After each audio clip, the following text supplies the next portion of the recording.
Yo! What up, guys? What up? What is going on? I hope everyone's doing well today. I hope everyone's enjoying their week, or at least trying to. I think we have a lot to discuss today just regarding, like, how do we feel going into this matchup? Seriously. Sunday, the Saints, 1 o'clock. It's just one of those, I don't know. It's just one of those things. I don't know why I feel not at ease, because this is really, these next 2 weeks are really a big week coming up. Um, but we'll see what happens, you know? We'll see what happens. There's a lot going on because I feel like there's just a lot of talk this week. Oh, sorry. I feel like there's just a lot of talk this week. I feel like there's a lot of hype, but then I feel like Nick is trying to get this team back on track, but behind him is just all bullshit. Total bullshit. Okay? You're facing a Saints team on Sunday that's eighth highest in blitzing. I know they have injuries at left tackle. They have a couple guys questionable. Trevor Penning at right tackle is definitely your weak point there. You gotta stop. Really gotta stop. This entire. Gotta stop everything in this game. I don't know. I don't even know how you attack this. I mean, we can't even play up to par. We can't even play really competent in, like, competing. You know what I mean? I hate this defense that I hate this defense. This defensive coordinator is probably one of the worst so far.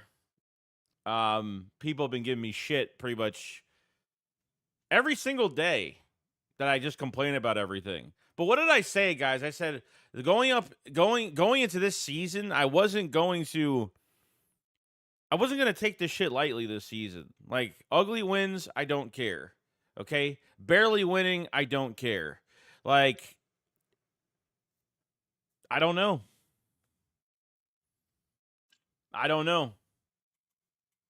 Let's say hi to everybody in the chat. I'm here for you guys, obviously. We got Easy is his. What's going on, man? We got Ethan. We got Yeepa. What's going on, dude? We got Point and Shoot. Expect the law. Point and Shoot. Easy is his. Shakia McDonald. Lil G Griffith. 125850. We got Jay the Shooter. What's going on, man? Twiz. What's going on, dude? Chris, as usual. What's going on, my friend? Winning Reality. Winning Reality says, can you think of a time in Eagles history where we were consistently good and didn't have an aggressive defense? No, I mean, this is really the first year where our defensive line has been really lackluster. Seems like they really didn't think of the consequences going into this season on trading Hassan Reddick and really putting too much faith into a lot of uncertainty with Jalen Hunt that hasn't even played a snap yet. Jalen Hunt hasn't played a snap yet. Nolan Smith is just eh. You know what I mean?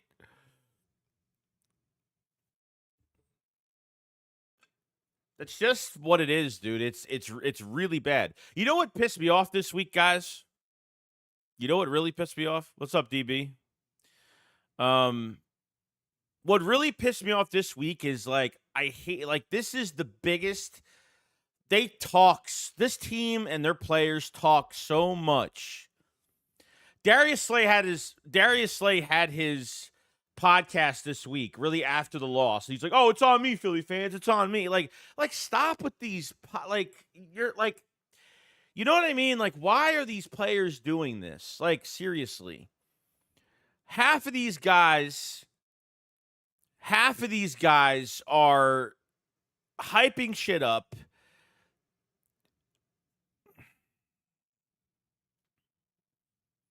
I don't get it, dude. I try to understand like the reason behind it. Slay gets beat by Drake London one-on-one. I mean, barely even pays attention to the man in front of him on man-to-man coverage. Then he's laughing with Drake after the game. And then he does this podcast, and then he just like, oh, it's on me. It's on me. I know it's on me.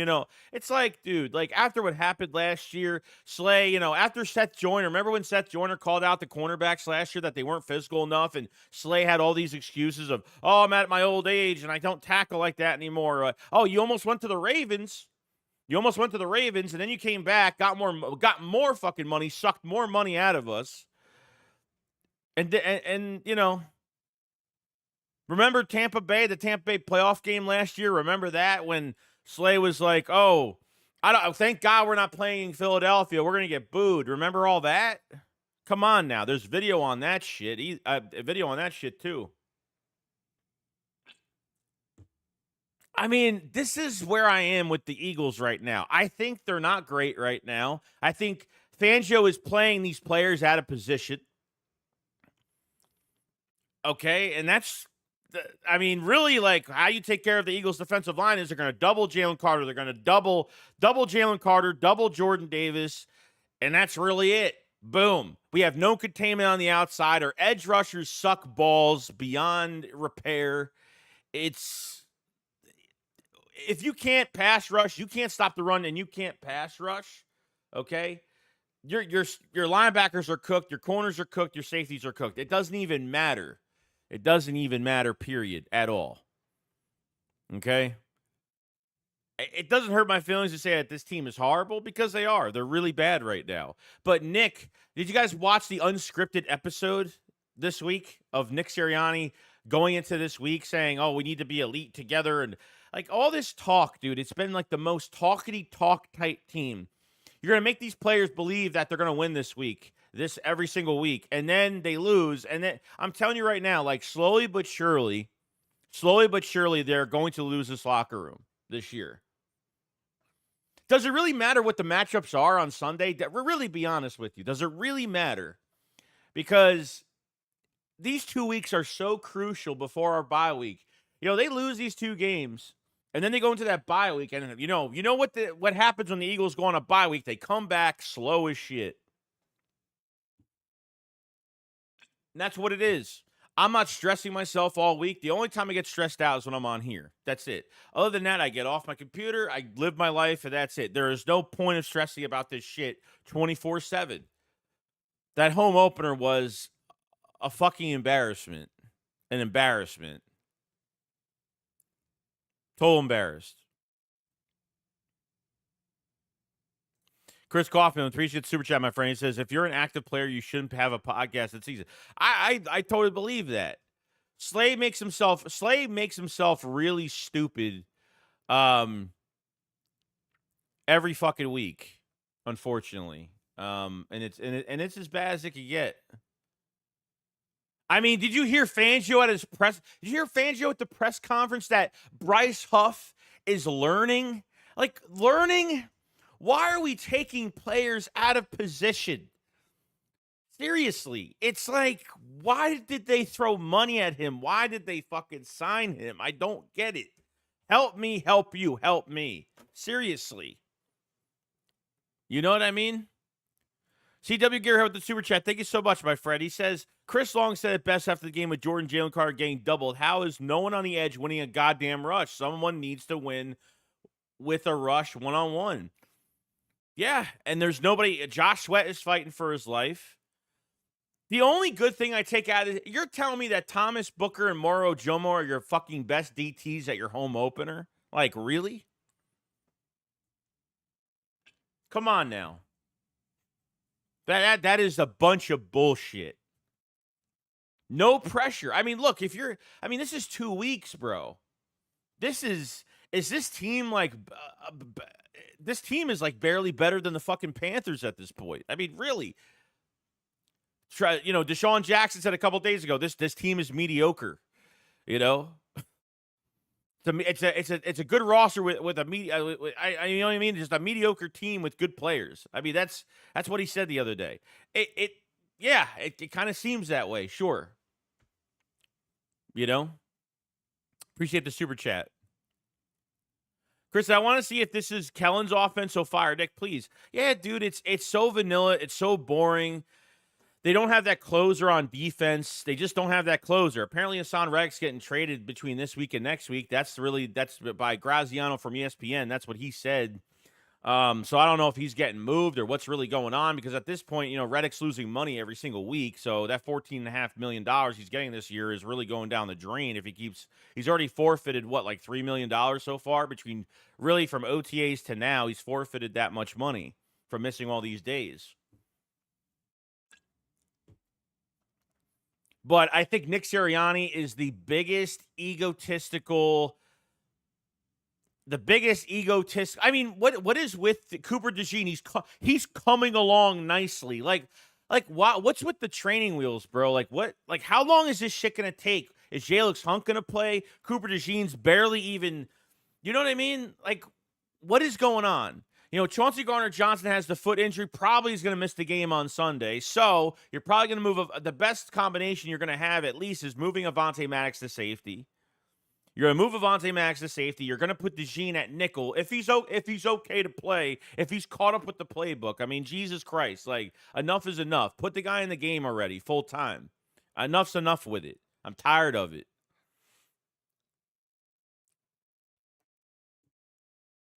Nick Sirianni is all fucking talk, no show. It's all talking in front of the players and hyping them up and getting them prepared. And then once they get into these games, you're just gonna knock this player down a peg or two every single time.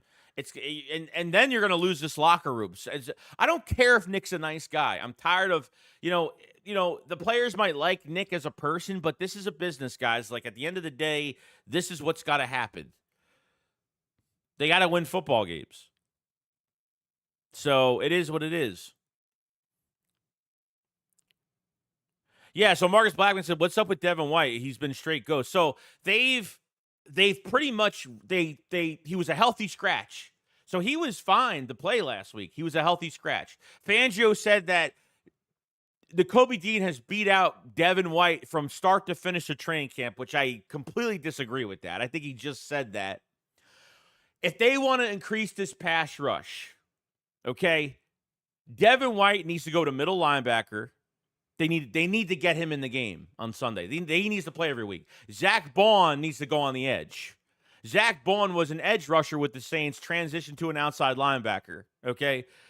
We saw when the Eagles weren't getting enough pressure on the edge the first week in Brazil, we were slipping and sliding all over the place. They actually moved Zach Bond on the edge and started, and look what he did. He had 15 tackles, 11 solo, 2 sacks. He had a fantastic game. When's the last time an Eagles linebacker was actually that productive? So they cannot. So here's my theory. If Devin White is a healthy scratch this week, I feel like there is a trade happening. I've heard the Raiders, I've heard the Patriots, I've heard obviously the Buffalo Bills with Milano being out. If they make him a healthy scratch again, I feel like they're working on some type of trade. Now, Devin White did put out a tweet today of a pic. It was a meme of a horse kind of looking sideways or something. So I don't know what that means. Maybe he's not going to be here anymore. I don't know.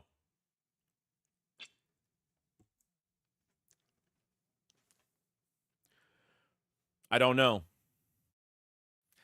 I'm honestly not surprised, dude.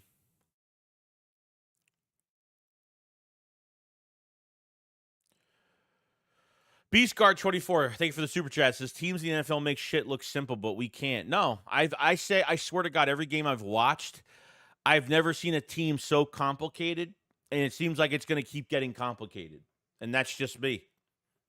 I think it's always going to be complicated regardless, because the Eagles just can't get the coaching staff right. And I 100% believe that Nick is not out of the offensive playbook.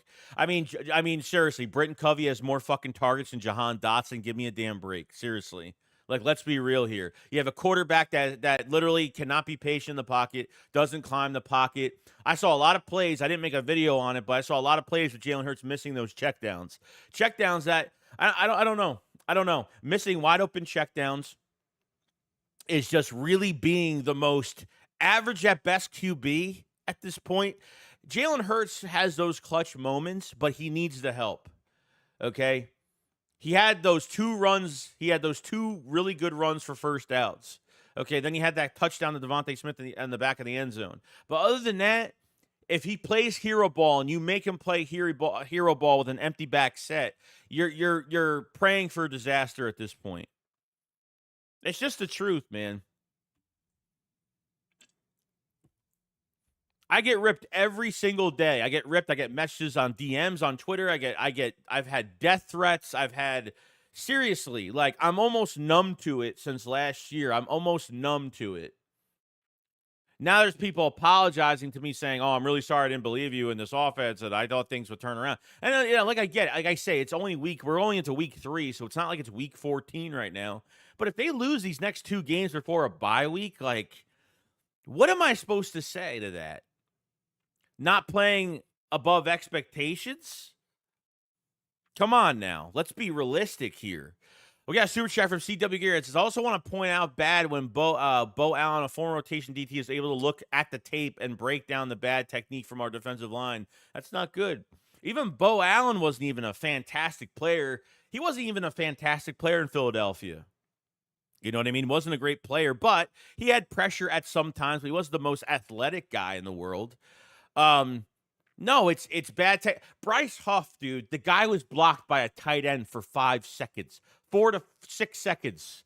A tight end. He's tripping on himself. Remember that big read that Jordan loved to read touchdown in that game against the Green Bay Packers? And on that play, Bryce Huff was actually, he slipped like 2 times. Like, Bryce Huff, Jesus. I mean, I've made so many videos on Bryce Huff. It's absolutely ridiculous. And actually watched more tape on, most of these guys are getting out of their stances standing up all the time. Like, I've noticed that they're getting beat off the ball, and these linebackers aren't playing downhill because this is how they're coached. If linebackers are getting hit and not giving hits, they're getting, this defense is getting tired. It's just crazy, dude. It's crazy shit. Appreciate the super CW. Thank you so much. BScar24 says this has to be coaching right. Doesn't make sense. No, I believe it. I can't believe that your entire defensive line can't even garnish pressure. It's almost, I think it's 100% every defensive lineman is not being on the same page, being coached the wrong way, and you're taking players out of position. This defense sucks for a reason. You've had 4 fucking coaches try to get this defense right. And finally, you get the master of the Fangio defense in Philadelphia. And guess what happens? Nothing. Pure laziness. You have edge guys that can't cover. You have edge guys that drop in coverage. They can't even cover. It's a waste. It's a total waste. Think about it. 2022, right? Hassan Reddick was in 23 to 25% in coverage the first quarter of that year, and he still had great numbers. But just imagine how much more he could have done if he was a pure edge rusher for this defensive line that year. They lessened it later in the year, but it just doesn't fit what we do, bro. You literally took a defense that had more of those aggressive scheme players, and you totally flipped it.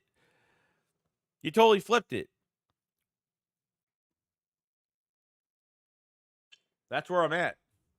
Beastguard, the number super chat. Thank you so much, Bass. The Jets threw simple passes to the wide receivers. Yeah, what happened? Dude, what happened to the short passing game? Why does everything have to be a 70-yard pass downfield? Why do we have to make it? I mean, seriously, even running with Saquon Barkley. Remember from the video the Eagles released this week when Nick was talking to Saquon Barkley in the meeting room going into this game this week, and he's like Saquon Barkley, you're our first, second, third down running back. We brought you in here for a reason. It's like, but dude, you strayed away from the run. Barkley in the passing game, Barkley in the run game. I mean, 9-10 yards. I mean, he was getting almost every time. Just keep doing it. Like, I don't know what you're doing, man. I really like the fact that Gainwell's barely getting snaps. Will Shipley, maybe we'll see him later this year, but you got a $12 million back in the room now. And you can't stray away from it.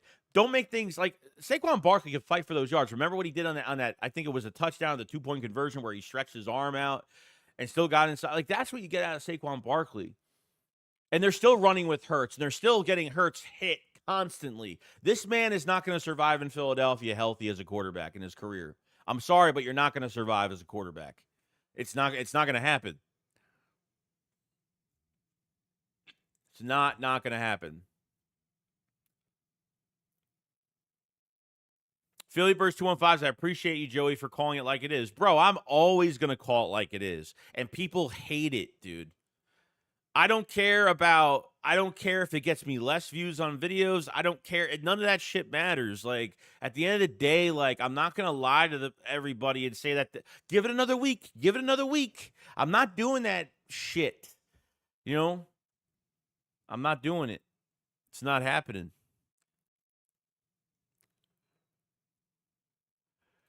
We got a super chat from Chris Costman. Thank you so much, man. He says the team still hasn't gotten over the collapse. The moment Atlanta scored, they knew they were going to lose. It's evident by their lack of effort. I don't know if they thought they were going to lose, but man, like you brought Doug Newsome, whenever, that quarterback coach in here to help the passing game, and I'm sorry to say this, guys, but I mean, there's not even like a screen game. There's not. I mean, no screen game with Saquon. No, I mean, there's nothing. There's absolutely nothing.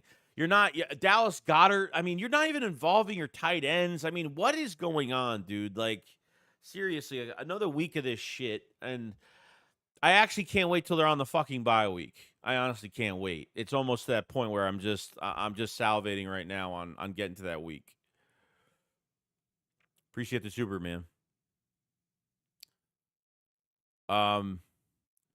The Entertainer says, I saw a play where Hurts just had to stay in the pocket and move to the right a little bit, but he scrambled and could have scrambled a better way, even if you want to bail early. He bails way too early. Remember, he passed that ball to Saquon Barkley, middle of the field. Remember, he actually threw a pass to him, and he had great protection, and he still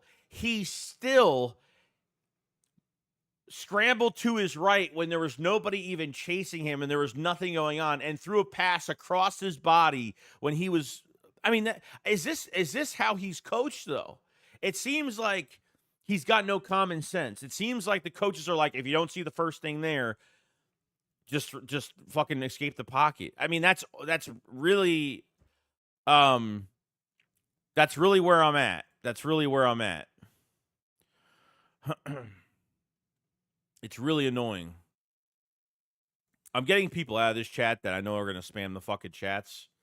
So I'm not having people derail the fucking stream because they want to just say stupid shit. So Big Chris says, we're going to have to blitz and gamble on defense. Yeah. They didn't blitz enough last week. They didn't blitz absolutely enough. They didn't use Zach Bond. They didn't do much of anything. Dave Lewis says, Ed Rusher's going to get paid all that money to sack, pressure the QB, and that is it, not to drop back into coverage. Yeah, I get it. That's why I don't like this scheme at all. Like, I've said this a million times. Like, we don't have a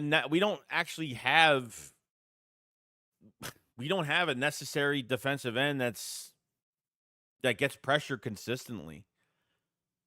It's not even on the players. Like, you can't even blame the players. Like, if Bryce Huff is a shitty player, that's not his fault.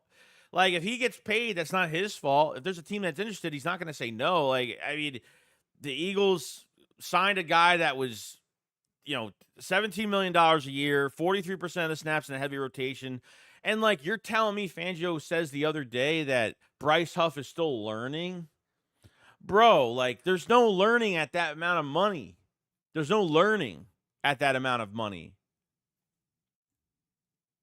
On a one-year deal for like fucking $4 or $5 million, sure, but realistically, you pay this guy off of a 10-sack season, a one-year wonder 10-sack season.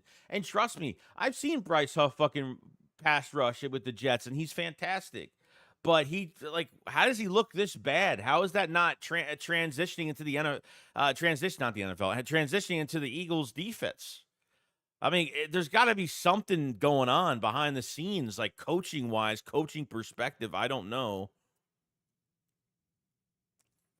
Joe said the Eagles need to focus on giving Barkley the ball 30 times. 100%. I mean, really, the second, what was it, like the first game, he had like 27, I think 27 touches, 26 touches. He could carry it over. Trust me, he could definitely get over 30 touches, whether it's the passing game and obviously all-purpose yard touches, sure. I think they could definitely do that. Edith says Saquon is still not getting used to his full potential on an offense with stacked rosters and saying coaching has to be involved. Yeah. It 100% is. 100% is.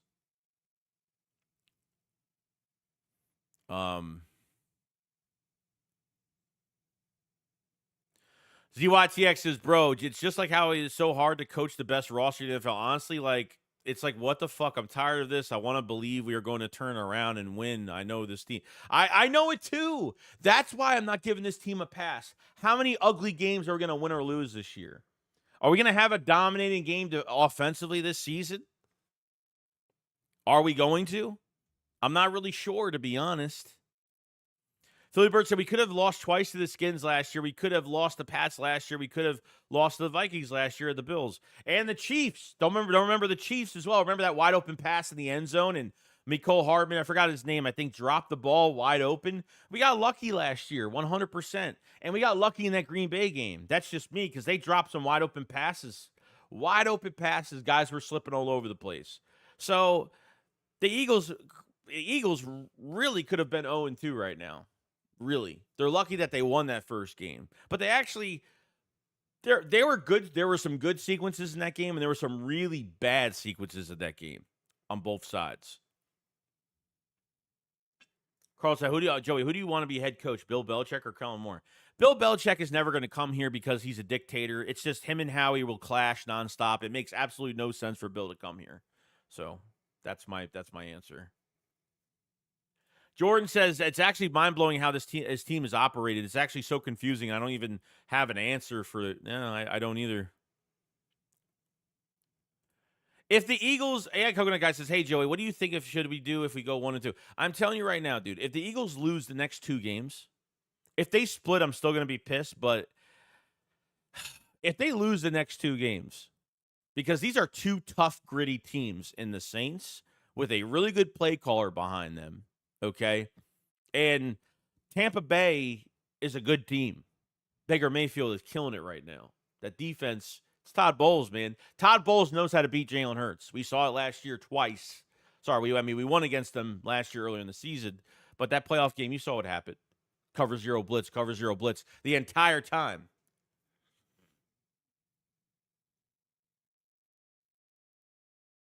Oh, it's Marquez. Sorry. Why did I say Mecole Hardman? I don't know why I said that. Marquez Valdez-Scantling. Right. MVS. DYTX, Chris crazy to be how I like to go in and coach the Eagles and at least lead us to 9-8. Easiest says, I missed 21 when we had hope. Yeah, I get it. Sonny says, did Nick say not kicking the field goal was the right choice? Wow. Oh, wow. And he's like, oh, the analytics say, I'm like, why are we looking at analytics in a common sense fucking, a common sense, seriously. He's looking at analytics. Well, the chart says this. Like, why are we looking at analytics on probability of if we're going to win this game at the end? Even though I think that play to Saquon was a bad fucking play because you had 3 yards to get, and if you didn't get it, you'd run this fucking clock down to under a minute.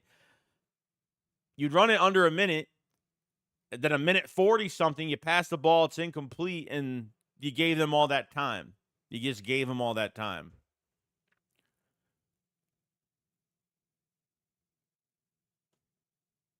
Eric Winter says, my guy, real football is not played until leaves hit the ground anyway. The staff has to get the players right, and the players have to buy in. If they're not bought in by now, bro, the season's done.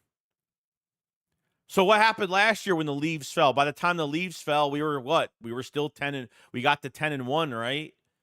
But was it really a good 10-1 team? This team can't even win without A.J. Brown right now. Seriously. They can't even win without A.J. Brown. Not even a game. They stayed close. Did they get killed? No. But now you're going to a game where the Saints have put up, 92, 93 points in 2 weeks? Come on now. You got beat by Kirk Cousins, bro, on prime time, down the field with 1:40-something left.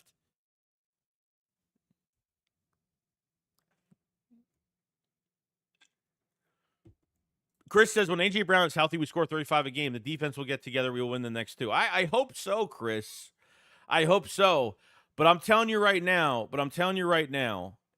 they have to get Jahan Dotson involved heavily. Devontae Smith can't be that main target for these games. Everyone else has to be involved. Dallas Goedert needs more snaps, needs more targets. Jahan Dotson needs more snaps over Britton Covey on the same sequence in that fucking game. They threw to Covey the same pass like 3 times. I've never seen that. There is no way. I've seen Kellen Moore with the LA Chargers. I've seen Kellen Moore with the Dallas Cowboys for 4 years. And you're telling me that this is all Kellen Moore? I just can't fucking believe it, dude. There is just no way, dude. There's no way. I can't fucking believe that.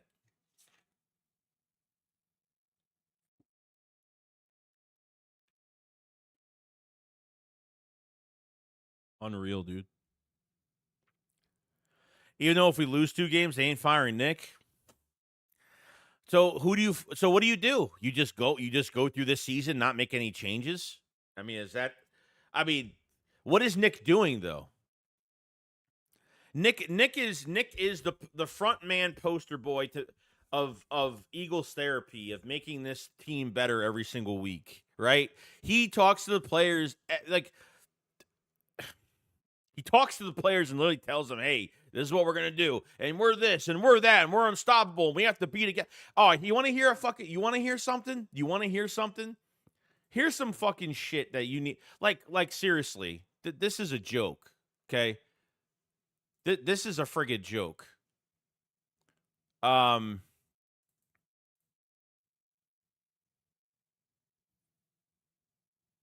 Nick Sirianni says in the past he has shown the team video from the 1993 Phillies to show the importance of team unity.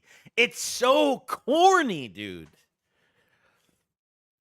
Like he's God, it's so corny, bro. It's back in the day when we heard the flour and the manure and all that shit, we thought he was crazy and it actually worked. But this shit is just, it's like he wants this team to believe in false hope. Nick Sirianni says in the past he has shown the team video from the 93 Phillies to show the importance of team unity. It's like, bro, you need to show them a video of how to actually be a fucking. Oh man, I don't even know. It's the most corny shit I've ever heard in my life. It's corny as hell. It's really fucking corny.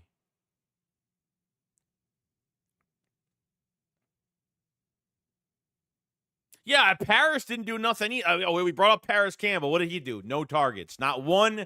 Did he even have a target? I don't even know if he got a target at all.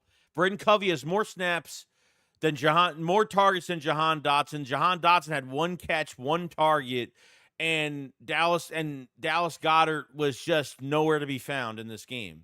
Nowhere to be found in this game.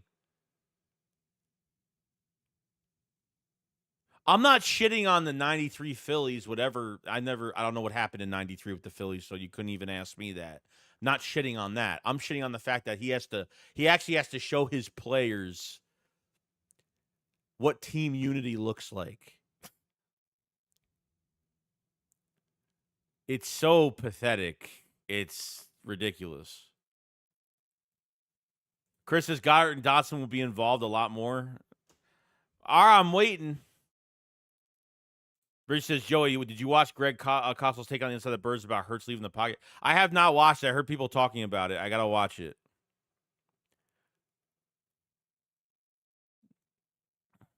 Sidney Brown is still out. He'll be back by the bye week. So by the bye week, they'll figure out what they want to do with him. He needs to put the pads on and start hitting, and it might be a couple more weeks after that. He is technically should be back after week 4, after next week. Or 2 weeks, I'd say. And Jalen Hunt hasn't played a snap. I mean, seriously, who from this draft is actually playing right now? DeJean's barely playing. Jalen Hunt's not playing. Dylan McMahon's gone. Trevor Keegan's on the practice or on the roster. Sorry. Who's playing from this draft right now? Quinyon Mitchell. Quinyon Mitchell is a top 5 cornerback and obviously deflections this year, which is great. We need to get turnovers on this defense. Missing a pick 6. Slay fumble on Josh Jacobs. Couldn't get that. I mean, damn. Quinyon Mitchell could have had a pick in this game last week, and couldn't get it.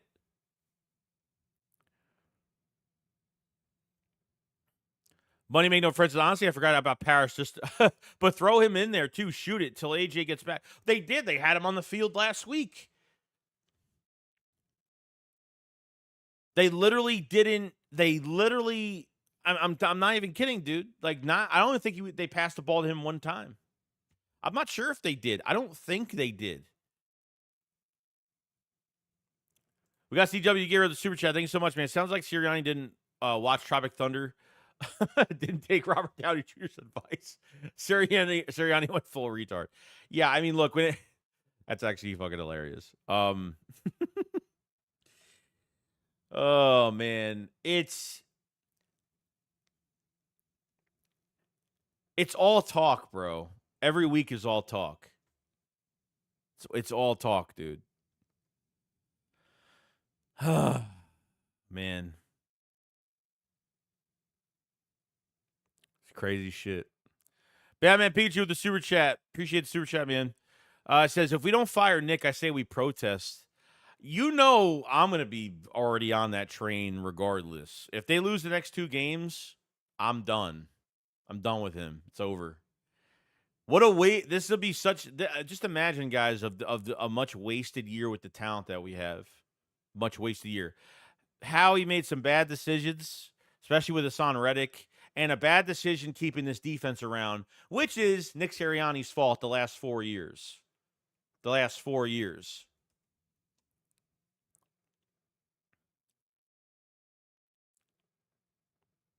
Yo, Cade, man, appreciate it so much, man, for being so generous. Thank you so much. He says, Joey, Nick got to go. Poor game management and his greedy-ass calls. Hurts needs to step up in the pocket and read the damn field. I love Jalen, but, man, he's hard to watch. Vic and this defense needs to step the fuck up or we lose Sunday. Yeah. I completely agree. I agree with 100% of that. I don't like how this defense relies on fast break tackles and everything in space. How many times did Ray McLeod catch a fucking ball on us? Seriously. Ray McLeod caught how much on us? Like 4. How many times did they catch a ball on us in the middle of the field? Same fucking spot 4 fucking times. That's because you have no pressure. That's because and then your linebackers aren't playing downhill. They're taking hits instead of giving hits. So obviously they're taking the hits. The rest of the defense is getting tired. Jalen Hurts is just, my God, dude. I swear to God, the Falcons lined up an extra guy on the right side of their defense. This way they could force Jalen Hurts to the right side to roll out on purpose because they know that he can't throw the ball anywhere. Because that's his weakness, really.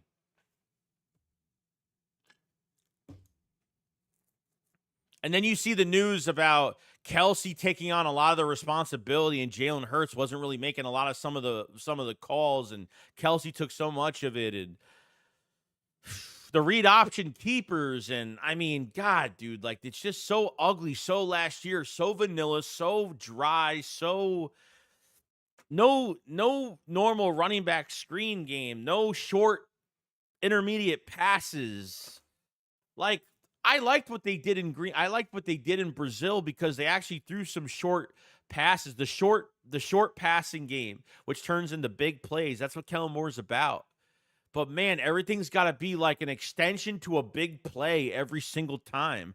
Hurts can't sit in the pocket long enough. Even when there's protection, he still feels like he's got to go outside. I don't get it, man. But I agree, dude. I agree. Kate also in the super chat says, also, you're the GOAT, big dog. I appreciate it so much, man. I'm not no GOAT at all, okay? I'm just here to, be real. I'm here to be real and talk about this team, and that's it. I'm not here for anything else. I'm not here for nothing else. So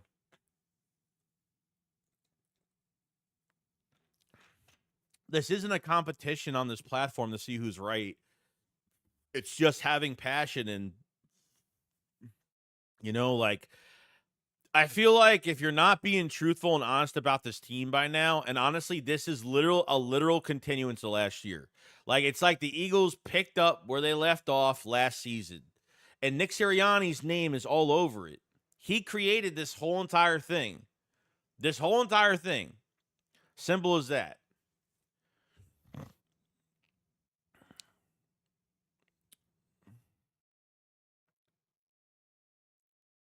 Let's see.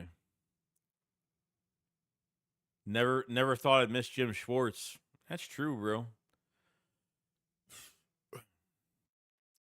Fucking had a pass rush. There's no way if Fangio is still here after that. There's no way if this defense flops this year that they're going to keep this scheme in house yet again another year. Like this scheme is just.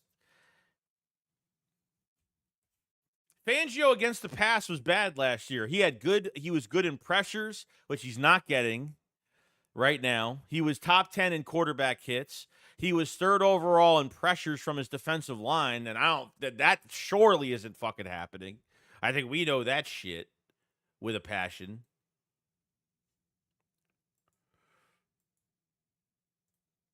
You know what I mean?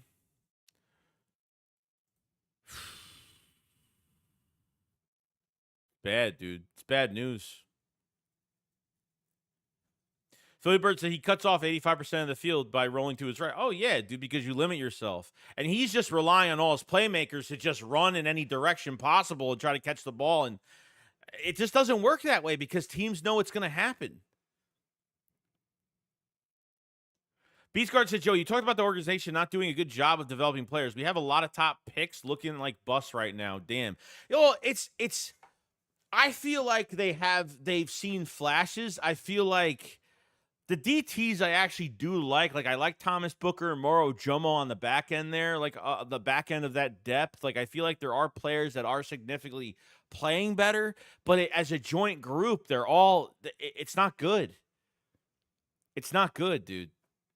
At this point, like, Cooper DeJean needs to play this week.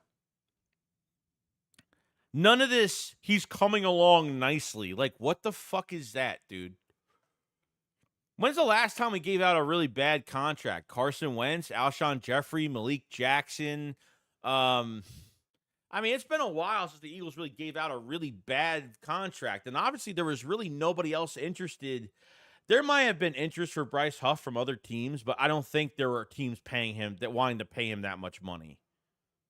I don't know where this Bryce Huff thing came about. Like, it was one of the fastest signings I've ever seen, and they got him pretty easily. And I was like, man, they got him pretty easily. Wow.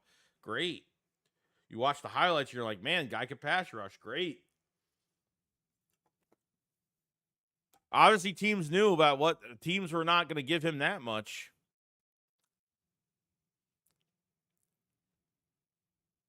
Cade with Super Chat said, that's exactly why we're here for you, bro. I appreciate it so much, man. Yeah, you guys, trust me, like, trust me, if I'm going to go through this shit, I'm going through with everybody else. I'm not dealing with this shit by myself nonstop. That's how it goes. No, the scheme's not good, bro. It's not good.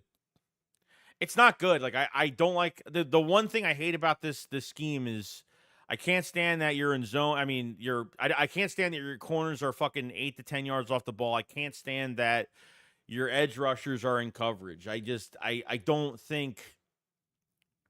Yeah. I just don't like it. What's up, Mouse? Steve Adams, they're rolling to his ignition. Third down, please. No, give it to Barkley. They got to get Barkley more involved. He was involved last week, but it just wasn't enough. It really wasn't enough. On offense, we have I don't question that we don't have the players offensively. You don't have A.J. Brown and you look this bad. And I know A.J. Brown's a big-time superstar. Okay, let me get that right. But my God, like, you're telling me Kellen Moore is that less creative with Jahan Dotson and Britton Covey and even having Paris Campbell, I mean, you could use multiple running back. You could do so much, dude. You could do so much more. It's blatantly coaching on both sides. I'm sorry, but it is. I can't believe the whole defensive line can't get pressure. Like, you're telling me like they had one good series of pressure? They literally had one good series of pressure. 3 plays. That was it. Other than that, between Milton Williams' sack and literally you had Thomas Booker and fucking Mauro Jomo having better days than the rest of your defensive line. It's not good. Just imagine this. When Thomas Booker was playing, the running backs were averaging 1.1 yards. The Falcons were averaging 1.1 yards a carry. When Thomas Booker wasn't playing in the game, they were averaging 6.6 yards a carry. No containment on the outside. Where's the containment? Where's the blitz? Where's Zach Bond being a nightmare in the blitz? Where's, like, seriously? You can't blame the corners. You really can't put too much on the secondary because your defensive line is failing every single snap. They did nothing the whole entire day. Like I said, besides Milton Williams' sack, they did nothing. They did nothing the whole day. That's where you're at, dude. That's where you're at. Okay, with the super chat, thank you so much. Just give me Cooper. Maddox got to go, too. Maddox is going to play safety. And then on top of everything else, you guys got to remember, too, good old James Bradbury is going to fucking come back in another probably few weeks. Okay? Like another 5-6 weeks, whatever it is, Bradbury is going to be back. Another fucking guy that just... I don't even know what they're doing with him at this point. I don't know what they're doing with him. All the nice, great things. Oh, he's a veteran. He's transitioning well from corner to safety, but he's getting beat by tight ends in camp. He can't make an open field tackle for his life. I mean, it's all bullshit talk. It's all bullshit. Give me a beat writer, give me a beat reporter from the Eagles right now that can go to a fucking Eagles training camp and give the fans the actual news. Because all these fucking hyped up ass players that they were talking about have completely fucking sucked throughout this fucking season so far.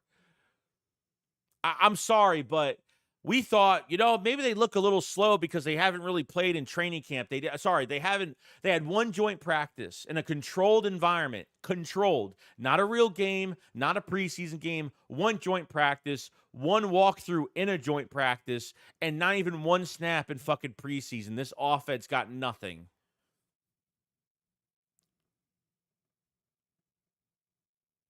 I'm telling you, dude, it's everything is going half-ass backwards, bro. Yo, Donut said, what up, Joey? Today is my birthday. I turned 33 as always. Go Birds. Everybody say happy birthday to Jonas, man. Everybody say happy birthday to Jonas. Happy birthday, man. Hope you enjoy your day. I hope the Eagles at least get you a win this Sunday to help this birthday out a little bit. Appreciate it so much, Jonas, and happy birthday, man. Happy birthday. Give me some birthday cake and some candles, emojis in the chat. Thank you so much, man. Thank you for joining up today, and I hope you enjoy your day. What's the score going to be this Sunday? I got 37-20. Yeah, who? 37. The Eagles. You know what? You know what, dude? You know what's great though? They actually scored 34 points in the first game, which was great. You know what I mean? Which was awesome. Obviously this game, I know that the talent's there. They look like shit, dude. They have a really bad fucking coaching staff. They're taking players out of position. It's as bad as it can get. So Barkley had 22 carries. Yeah, bro, that's not enough. It's not enough. They strayed away from him. Even the first series of that Falcons game, the first fucking series, dude, they didn't run the ball one fucking time. They passed 3 fucking times. Like, $12 million running back. Like, why don't, like, Barkley is a must on every single possession. It's an ego thing, bro. Top Flight says. We have the players. It's an ego thing. It's an ego thing. It's like, it's all talk, no show. Making the players believe every week.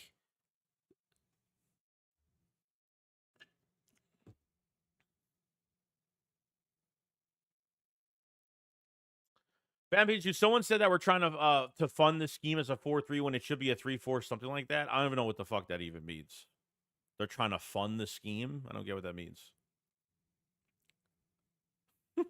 Philly Bird says we have 1 sack from our line in 2 games. Bryce Huff, you have 2. What are Josh Sweat's stats? He probably has more tackles than Bryce Huff, right? No? Bryce Huff has 2 assisted tackles in 2 games. 2 assisted tackles in 2 fucking games. Seriously. Thank God the Eagles are playing at 1 o'clock on Sunday because there's no fucking way I'd want another primetime game. They don't deserve to be a spotlight on any fucking week. Simple as that. They don't even fucking deserve it. Period. I would kill for a DC like Spags and an edge like Hutchinson. Oh yeah. Even the guy from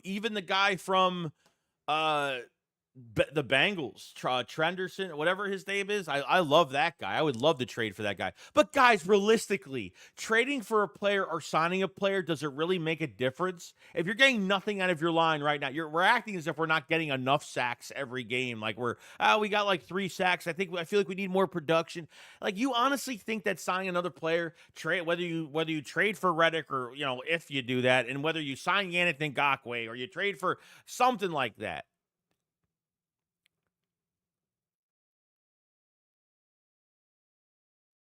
come on now.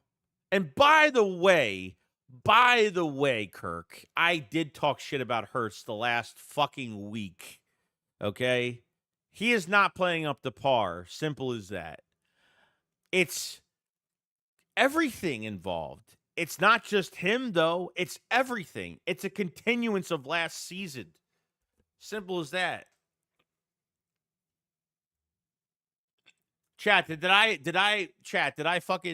already say that Hurts isn't playing up to par? That Hurts has been shitty? Watch my stream during the game. When he threw that pick in double coverage, I said, trash ass. He's a trash ass pass. That's what I said in that game.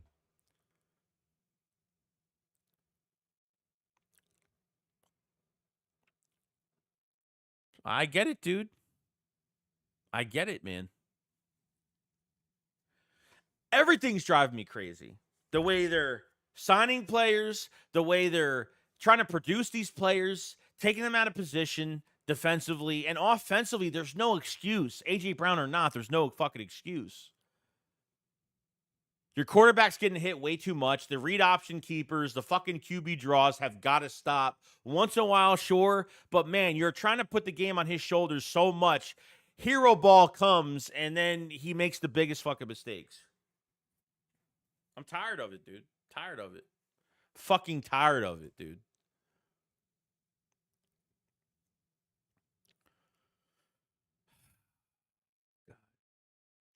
One 125 says, Joey, all our edges try to be stronger than OTs and are 50 pounds or more heavier than them. Nolan Smith has no technique. He shouldn't even be an edge rusher. Jalix Hunt, your 3rd round pick. Where is he, Mr. Fangio says, Jalix Hunt, he's really surprised me as well. I didn't think he would surprise me this much. Why? He was handpicked by you. And he actually had a good training camp as a perimeter Vic Fangio type defensive end, off the ball coverage type guy. He's actually pretty good. But I haven't seen him in a fucking game yet, dude. I haven't seen him in 1 game yet.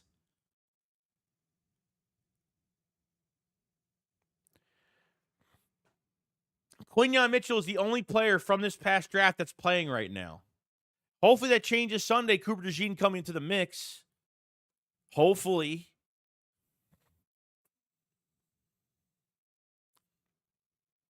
Of course he's going to get blamed for it. That's just what it is. But yeah, a lot of it should be his fault, and a lot of it should be on the coaches too.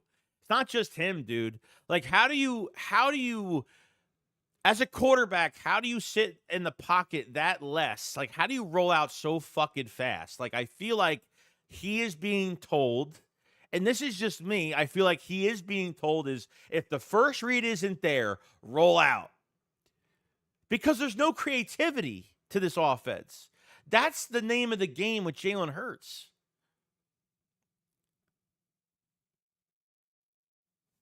This team does not, I swear to God, guys, do not buy tickets. Do not go to a fucking game. Like, don't. Don't waste your time. Nick Foles retires, and the one man that got us a championship, and this is what you do on your home opener. Like, fucking really, dude?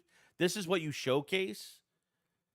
This is as bad as what the Giants showcased in their first game for their 100-year anniversary for all of their fucking gold jacket fucking players. Come on now.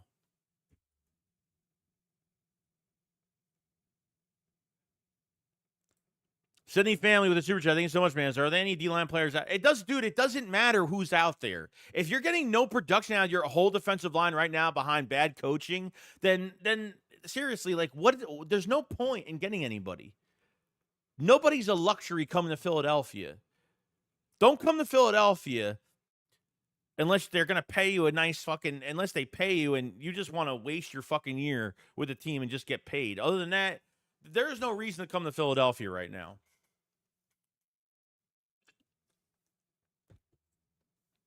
No, there's no creativity, and Hurts can't see people open. You're 100% right. It's both. It's both. It can't be one or without the other. It can't be one without the other, dude. Come on now. You're telling me that there's not they're trying to get Covey more involved in Jahan Dotson? Like, fucking really? Paris Campbell didn't have a fucking catch all game. They strayed away from the run in Barkley, and we're saying that that's all Hurts. It's how they come up with these plays too. It's both. But Hurts has a lot of the blame because he's throwing the fucking ball and he's making the decision.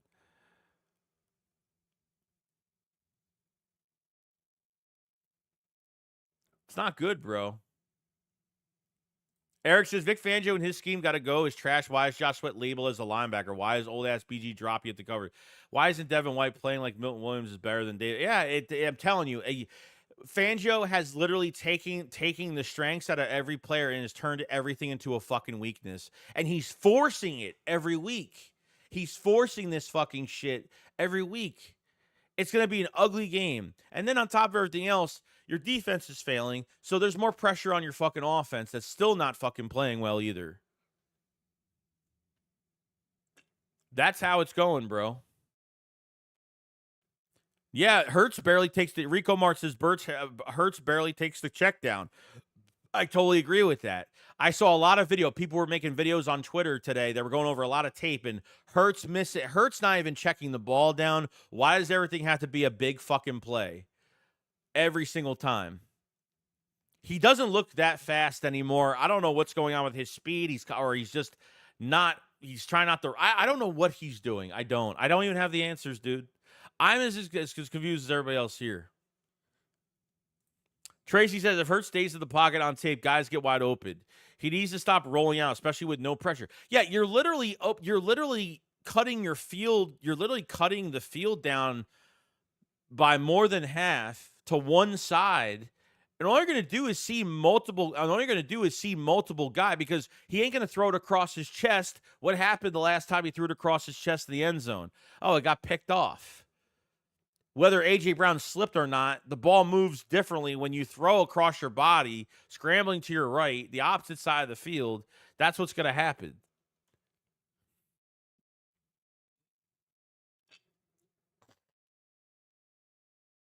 Ethan Caverzo says, hey, Shakes, what's up? I was trying to tell you in Philly before season started, we needed some veteran presence on the interior. It's really showing. I mean, look, I think you lost. I think Fletch was a huge loss. I'm not really so as much as we could bitch at the DTs. I feel like you have some good production at DT. I feel like you have something there with the DTs more than the ends. That I'll say. It's not saying much, but that I'll say as of right now. But the edge is like a fucking nobody. Nobody could do anything. I'm telling you, bro, like how much did Reddick want? And that's just, you know? So he says, are there D-line players that, oh, sorry, I read that.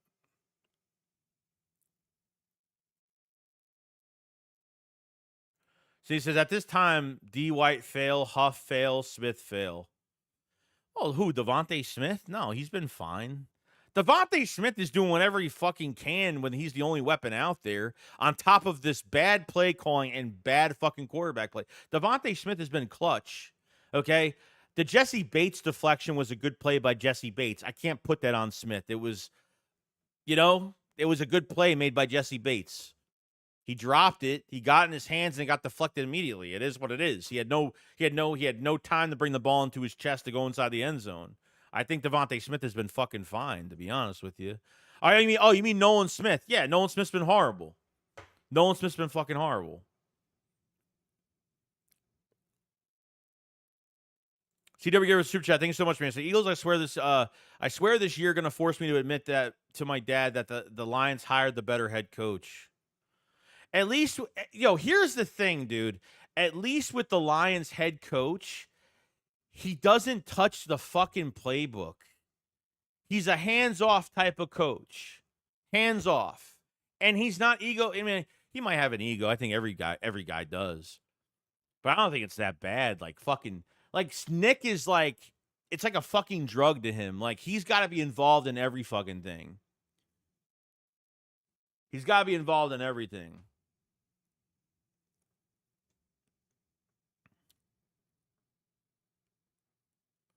LeBron says, Joey, this is why you shouldn't take training camp news serious, because players always show out in training camp because it's training camp. Everybody shows out. Hurts was good all training camp. Now, look, dude, like, what am I supposed to do during training camp? Not report anything? Like, I'm reporting from what the fucking beat writers tell me. So what? I'm just supposed to not – am I supposed to say everything's a fucking lie? You know what I mean? What am I supposed to do? I mean, I cover training camp every year. I report what's being fucking reported every year. It's not my fault. That's just what news is given to us as fans.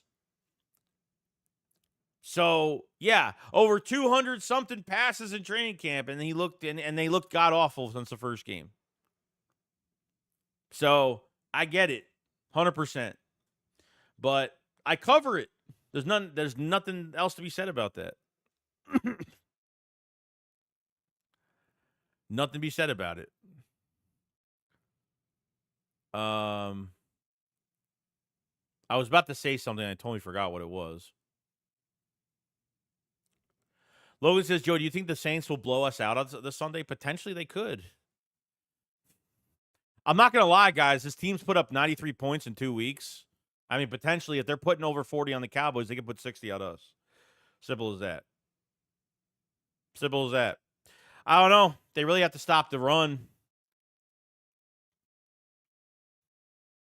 You know?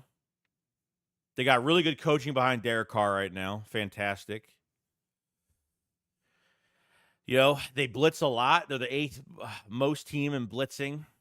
They have some offensive line issues this week. I know their left tackles are questionable, are playing with injury this week. And I know that Trevor Penning is probably their worst offensive lineman at right tackle right now. What's his name? That other quarterback that's there, or really their quarterbacks, Tatum. He's questionable going to this game as well. And he's another guy that's killed us, and they love using him in different ways. 91 points, whatever it was.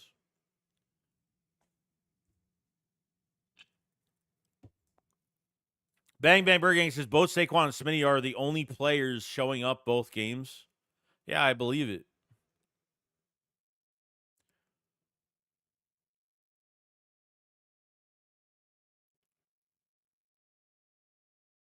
Jonas said, I'd rather go back to a 4-man front. What was the point of Davis losing weight? Just go back to nose guard. You want weight there. We need a better scheme defensively. Yeah.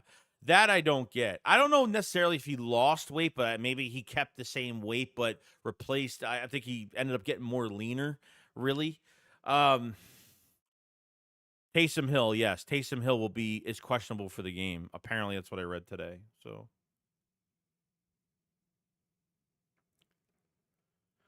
Truancy says, Nolan Smith, Davis, Huff, and let's get real here. Sweat ain't doing shit either. At least BG is filling gun gaps, but the edge is bad. The Bulldog drafting was a mistake. Yeah, I mean, honestly, dude, I think the best player out of the Bulldog draft was probably Jalen Carter. And guys, do people actually believe Jalen Carter can't do anything in this league? I don't believe for a fact that I don't believe that he can't get pressure. He can't make plays. I think it's just something a lot more behind it with the coaching, taking players out of position. The whole defensive line doesn't play as a unit. Either they're playing lazy or I don't know what's going on.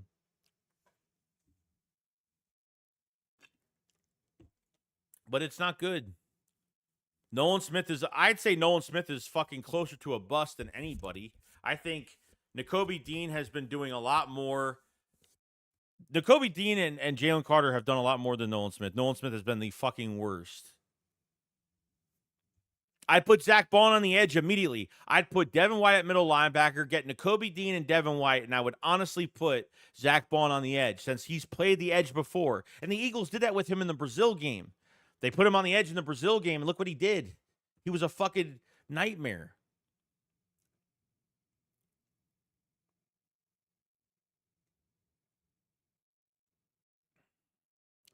We got 209 people in the chat. Make sure you subscribe to the channel if you guys have not. Make sure you hit the like button. Appreciate everybody. On top of all the bullshit we're talking about, how angry and pissed off we are, I appreciate everybody that's been supporting everybody in the chat tonight. Make sure you subscribe, like the stream, put up those likes like crazy. And definitely check out the Philly Shakedown merch. Check out the pinned comment for membership, supporting the channel as well, and all that great stuff. So thank you so much for everybody walking in here tonight. Deep says, Joey Shakes, I've seen Kellen Moore run Hurts in 22 fashion. I think that's amazing, don't you?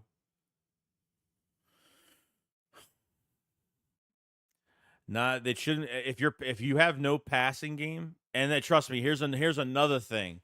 They're running play action pass when they're barely even running the fucking ball within two series. They're running play action. I mean, Football 101 says, why are you running play action? No one's gonna bite that shit if they know you're not running the football consistently in a game. So Sidney says defense better play with pride. That's what the coaches are going to do. The coaches are going to hype these players up all week for a fucking disaster. That's what they're going to do this week.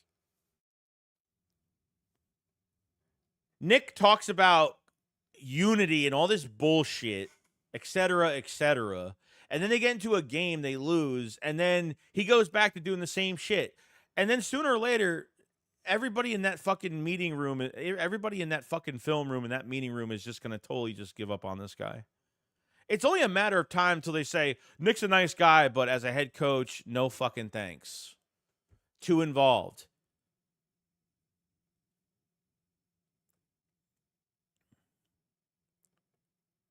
Yeah, I know that Dallas Goedert was open on a few plays in the game. I saw that because people were saying it in the chat. They showed the replay of it, and he was wide open. The checkdowns were wide open. I don't know. I mean, he's allergic to the short passing game. I don't know.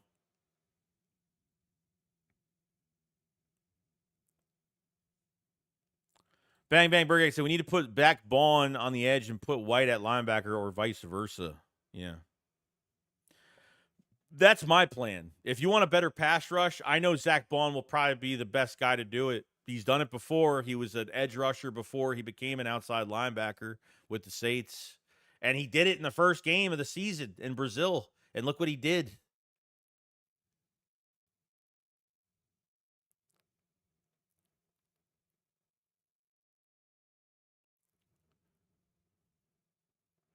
Truancy says, if I see Gainwell in the red zone one more time when Saquon is killing it the four times he gets the ball on 2 drives, I'm going to lose my mind. Saquon should be in red zone. I don't think he had that many snaps. How many snaps did he have? I think that one series where, I think he ran for 30 yards and then he took himself out of the game, and then Gainwell came in for a couple plays. I don't know. If Saquon comes out, don't even give the ball to him, honestly. Jalen Hunt hasn't played at all. Yeah, the oblique injury, he's not on the oblique injury now. Doesn't have the oblique injury anymore, so now he's not even playing. Man, this is the most stressful shit. I honestly hate. I was really afraid this was going to happen this year, and then I was going to turn into this type of fan all this year. But I'm not turning out. I'm not trying to be negative, guys. Like if I'm negative about something, it's because I know that they could do a lot better. You know,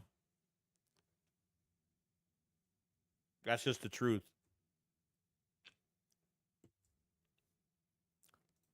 Chris with Super Chat says, "How can offense be this boring?" Yeah, I don't know. It's like Steichen came and left, and like that was it. And then Nick just took everything. Nick went into 22. Nick went into the 23 season, took over the play calling once again. Brian Johnson, the scapegoat. Trust me, if Brian Johnson was the actual OC and did this, obviously he didn't get an OC job. He didn't get an OC job. So it already tells you right there where this team is at. I don't think Will Shipley played, bro. I don't think he's played a snap yet. I could be wrong. I don't think I've seen him play. City fans for $17 million is Huff, not embarrassed, thieving money. Yeah. I don't get that signing at all. Because really throughout training camp, I've heard nothing about Bryce Huff the whole entire training camp. I guess we were right. See, when LeBron Reiser said this, he's a Cowboys fan, by the way. He said, "Why do you cover all this? You can't believe everything in training camp." Well, those were two players that didn't do much in training camp because I barely did videos on them. I barely did videos on Josh Sweat. Josh Sweat had a few sacks against Fred Johnson, Lane Johnson's fucking backup. Really? And Bryce Huff, I heard nothing of him the entire training camp. And all Fangio was doing was trashing him since beginning of training camp to the end of it. They had to earn his snaps, that he's not there yet as a 3-down edge rusher. And you guys collectively and collaboratively fucking paid this guy. Seriously. Falling on his fucking ass, can't even stay in a stance, doesn't get low, it doesn't look explosive, looks lazy, got paid, got lazy. Jesus, man. He can't even get out of a block from a fucking tight end. I mean, seriously, dude. Amari said, "Hey, Joey, what if I told you that the reason Kelsey and Cox retired was because they knew the shit would continue?" I've heard that a million times. I don't think that's the case. If they still want to play, they would have just played somewhere else.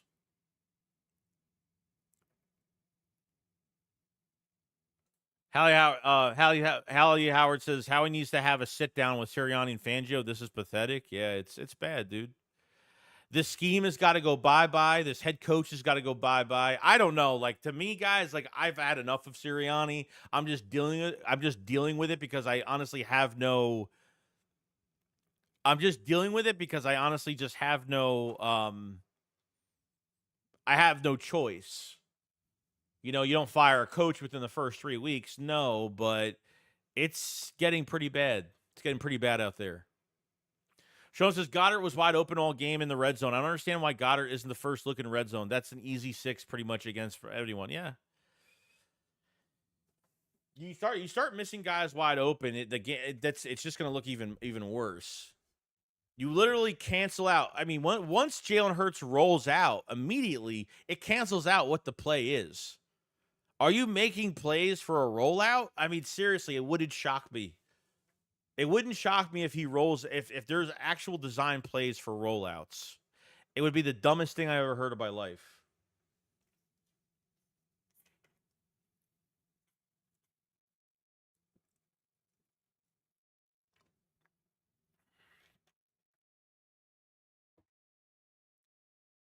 Tommy said, the more I'm watching, the more I think we need to love on from Hurts. Once his contract is up, he can't manipulate the safety. He can't get his eyes back to the middle of the field when extending plays. No, coaching staff has got. I mean, seriously, dude. I think if anybody's gonna go after this year, it's gonna be Sirianni and Fangio. That's where I'm at right now. Kellen Moore, I need to see more this year, but I don't know if Kellen Moore is even involving. I mean, Nick said at his post-game press conference that Kellen Moore's calling the plays. The follow-up question should be, how much are your percentage of are you putting any input in the plays that the Eagles do offensively this game? That should be a follow-up question that they never asked. These fucking beat writers have to be a little bit harder in their questioning because as of right now, it's not looking great. It's not looking great at all. Who's the next after Sirianni? Moore or Belichick in your eyes, Joey? I don't think Belichick. It makes no sense because I think Howie and him would clash unless Belichick says, hey, you just coach. And, I don't know. I don't think that would be a match made in heaven, to be honest. Moore being the head coach probably makes more sense because he's been wanting a head coaching job. The Eagles can't block Kellen Moore from getting an OC. The Eagles can block Kellen Moore from getting an OC job, but they can't block him from getting a head coaching job. So if Kellen Moore leaves and say the Eagles do play good at the end of the year, then you're back to square one. But every time the Eagles get a new coordinator on defense or offense, Nick being here has been, when Nick has been here with new coordinators yet again, it's the same fucking play that I'm seeing. You know what I mean? Look what happens when what's-his-face became the head coach of the Arizona Cardinals, Jonathan Gannon. He comes to Philadelphia a year later, and I'd never seen a man fucking be so aggressive with a defense in my life because Sirianni has input on this defense. Sirianni's ego. Sirianni didn't call the plays for Frank Reich in Indianapolis for a fucking reason. So,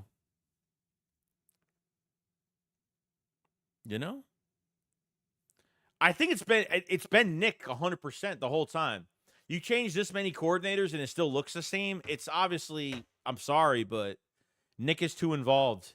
I can't believe the Eagles are let him do this shit yet again another fucking year. And I'm saying this as I'm being right as Nick Sirianni is involved.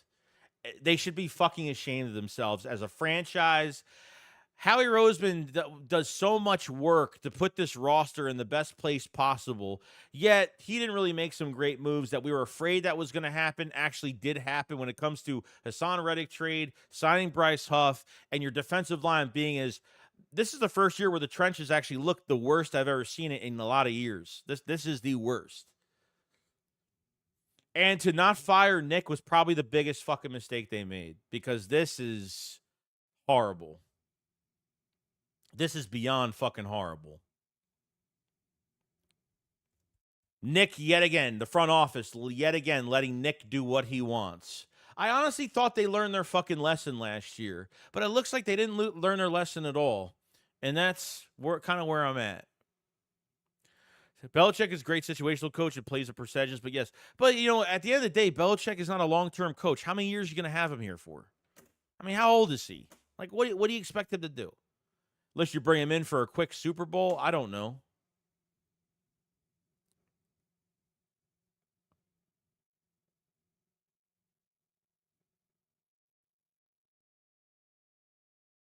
LeBron says, Joey, not being toxic, but if I was y'all, I'd want us to go into the bye week 1-3, so there could be way more pressure on Nick possibly getting fired. Do you agree? All right, well, number one, I'm never going to pray for them to lose. That's just loser mentality. Fucking stupid. Okay, that's number one. I would never be like, I hope they lose this game because I want Nick gone. I'm not that type of guy. I want them to turn it around. I don't want them to lose these next two games. But if they do, yes. I will be sorely on the train. I will be on the train of Nick getting out of Philadelphia in a fucking heartbeat. They go into this bye week, there will be Nick Sirianni videos all over the place. I never pray for a team to lose. That's just loser mentality. That's just fucking pitiful bullshit. No. These days, Joey would cry of joy if next year Seth Joyner and Bill Belichick joined our coaching staff. Yeah, because I know the type of person that Seth Joyner is. Seth Joyner, just by how he talks and how he is, yeah, there would be no BS in that defensive side. Belichick, I don't know how happy I'd be with that, but see, he says, don't understand how a Super Bowl SB Field could be slippery. Most important game of the year. Well, it's because they watered it. So what happened was apparently the news came out that they watered the field 24 hours before the game. Why, I don't know. They usually are supposed to water it 2 days before the game, and they watered it a day before, and that's pretty much why the field was like that.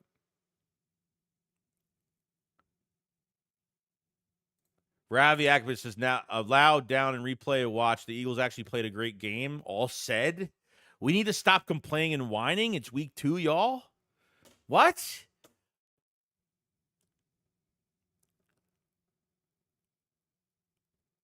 Come on now. Are we in fucking La La Land? Come on now. No. You saw how this team played. Do we really have to talk about this again? It's only week 2. Is that going to be the excuse? No. It's week 3, obviously, right now. It's week 3. It's not week 2. It's week 3. So, I don't know how serious you are with that statement, but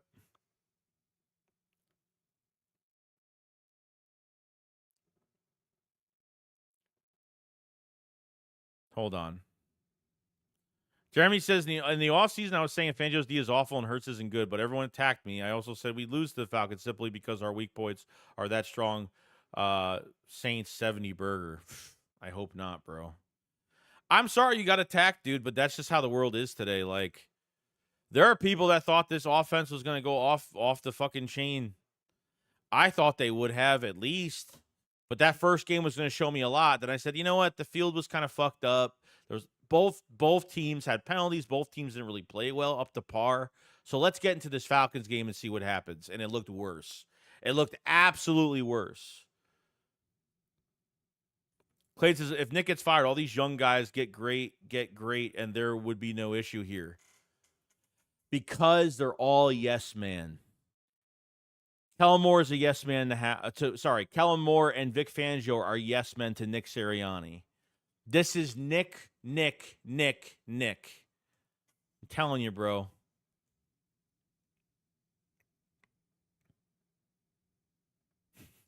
Philly Bird says, it's so fucking annoying when we have a Ferrari offense and a Sonata defense.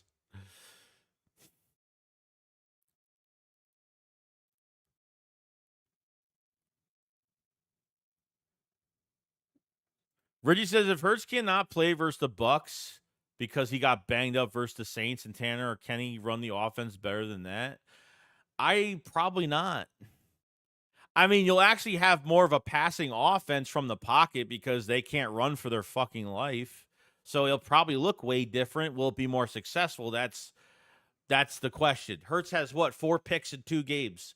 24 turnovers, like since like a certain I forgot what the stat line is from last year. I mean, it's fucking insane, dude. Louisa said, no shot. This guy just said that week 2 or it doesn't matter, dude. Come on. Ben said, this guy said we played well. What game were you watching? It's one of those fucking fans that like just it has to be spiritual about it that our time will come this season where we'll play well. I don't fucking know. I don't know, dude.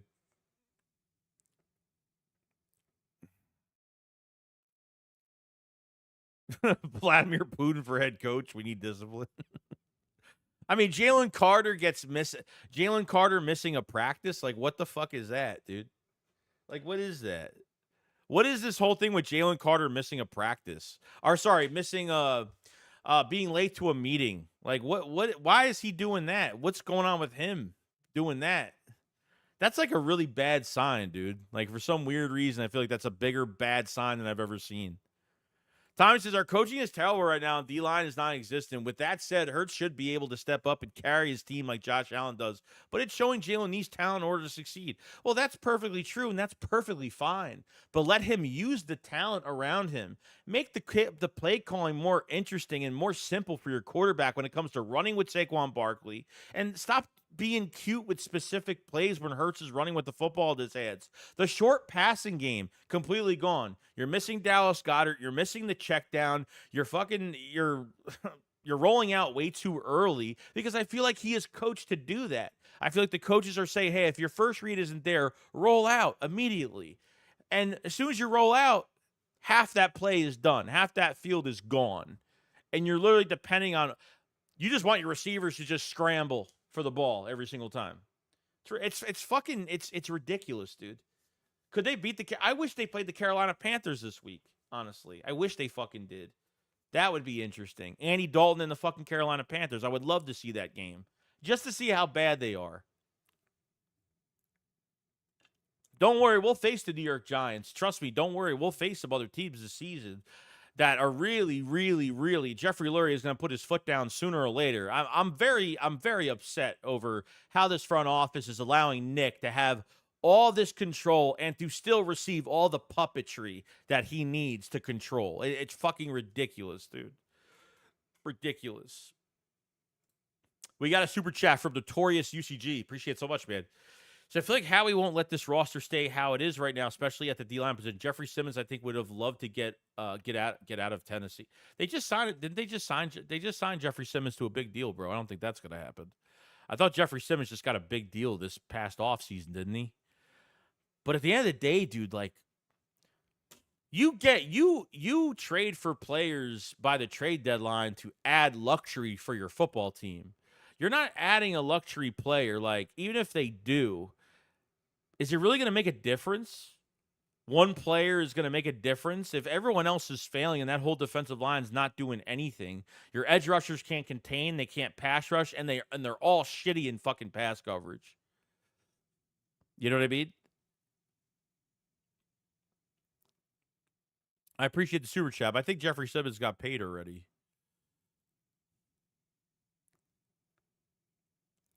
Yeah, no. Tony Rash says, had we kicked the field goal, we weren't having this discussion. Oh, you think if we actually win that game, we wouldn't be having this discussion? I don't know about that. Because still, regardless, you think that's going to erase all of the problems? The Eagles win another ugly win against Kirk Cousins. You played a good game the first game because obviously that's a good team. So I put a lot of faith into 34 points and an ugly win is you're playing against a really good team, obviously with Green Bay. But you're talking Kirk Cousins, where they don't even use Kyle Pitts, where they don't even, like, we're getting shut down every pass rush attempt taken. All this time to throw. Regardless of that field goal being called or not, it would not change the fact that there's way too many wrong things. That's what I'm saying, dude. How does a win of a game... I'm not getting tricked, dude. It's not happening. I'm not getting tricked. We were a bad 10-1 team that got lucky in a million fucking games we played last year. Of other teams, we capitalized on. We got lucky and capitalized on so many mistakes. And yes, Hurts put the team on his back a lot of times last year, no doubt. Hurts was clutch in that last game against the Falcons on a couple rushing plays from him and that touchdown for Devontae Smith. But he needs the help. Like, he needs that supporting cast. When there's an empty back set, when it's just Jalen Hurts, the play's not going anywhere. Most of the time, I feel like it's going absolutely nowhere. Okay, the last play. So honestly, the Falcons score on that last drive. So obviously, Saquon Barkley gives the miss pass to Saquon Barkley, or the incompletion to Saquon Barkley. There's a minute 40 something, minute 30 something left on the clock for the Falcons. They run down in 4 plays. They score like 3 plays. They were on the other side of the field. I mean, fucking Christ! It's already enough you can't get pressure. There's already enough you can't get pressure, but holy shit, dude! Like then your corner's totally choked there at the end, and then Darius Slay totally just let Drake London get a wide open shot. I don't know, and then he makes a video. Oh my God, he's like, Slay makes a video and he's my bad, Philly, my bad. Oh, I know you're gonna attack me. He's making like a joke out of it, dude. Like, don't stay the fuck off the podcast, bro. Like, don't even upload a fucking thing anymore. Seriously. You're a fucking idiot for doing that.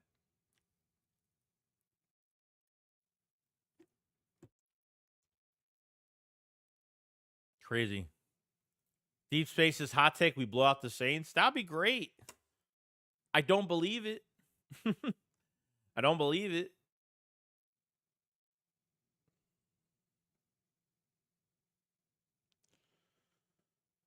Oh, man. Carter said he was late because of an alarm. His phone came off the oh, all right. Well, that's fine then. Then I don't care. Jeremy says, have you watched Quentin Mitchell? Another former Eagles D players podcast is really good. They go into the specifics on the. I haven't watched. No, I guys, like, when I get off here doing content, I really have no time to watch anything else. Like, I'm either working my 9 to 5 job, or I'm outside doing stuff, or I'm doing house projects. That's what I'm pretty much doing all the time now. So I really don't have time to watch a lot of stuff. Appreciate Chad. Jazz Jeff says, "Sup, Joey? This Saints game and Alvin Kamara make me nervous this week. I hope we turn it around." I don't know. I hope so. I fucking hope so.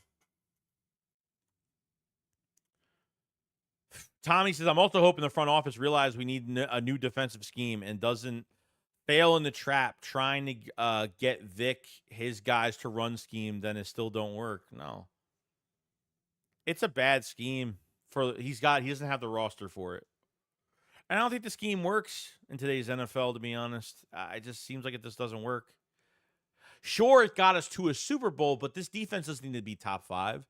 This defense doesn't need to be top 10. It should be at least like it should be like at least top 15, the most, the least. You know? That's all you have to be is really average, have an average defense. That's all you really need. They're not average. They're below average. They're horrible. But in 22, you had a high-powered offense with Shane Steichen. You know?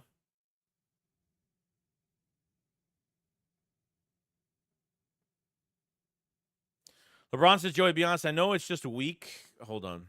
I know it's just week, but the NFC Beast, who has low-key been good the last 2-3 years, is really turning back into the NFC least, but the Giants are one whole another level of ass.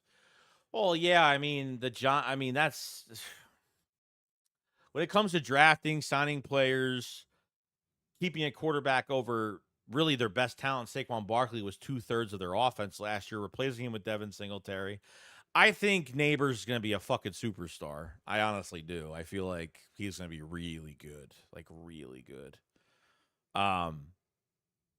But it wouldn't shock me if the Eagles lose to the fucking Giants, dude. I'm not trying to be negative. Like this is what the team has brought in front of me the last couple weeks. This is where I'm at. You know.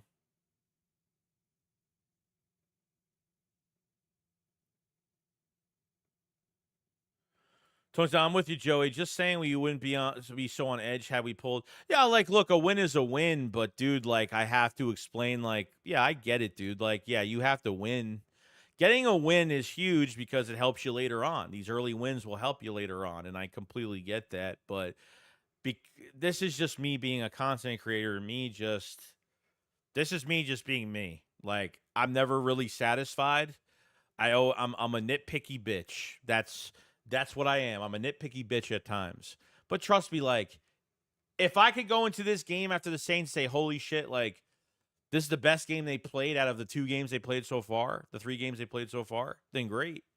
But, there's always going to be things to talk about. There's always going to be something to talk about.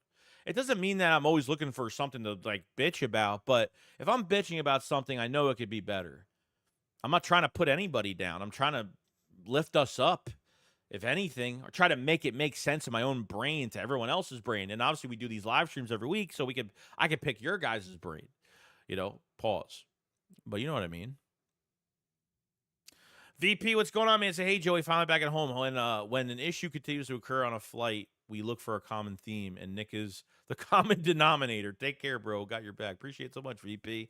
And I hope you're safe and everything's going well with you. Overseas, you're back home. That's great, man. Enjoy yourself. Have a drink. So, Carlos says, think Carter said he had the hiccups. That is why he was late.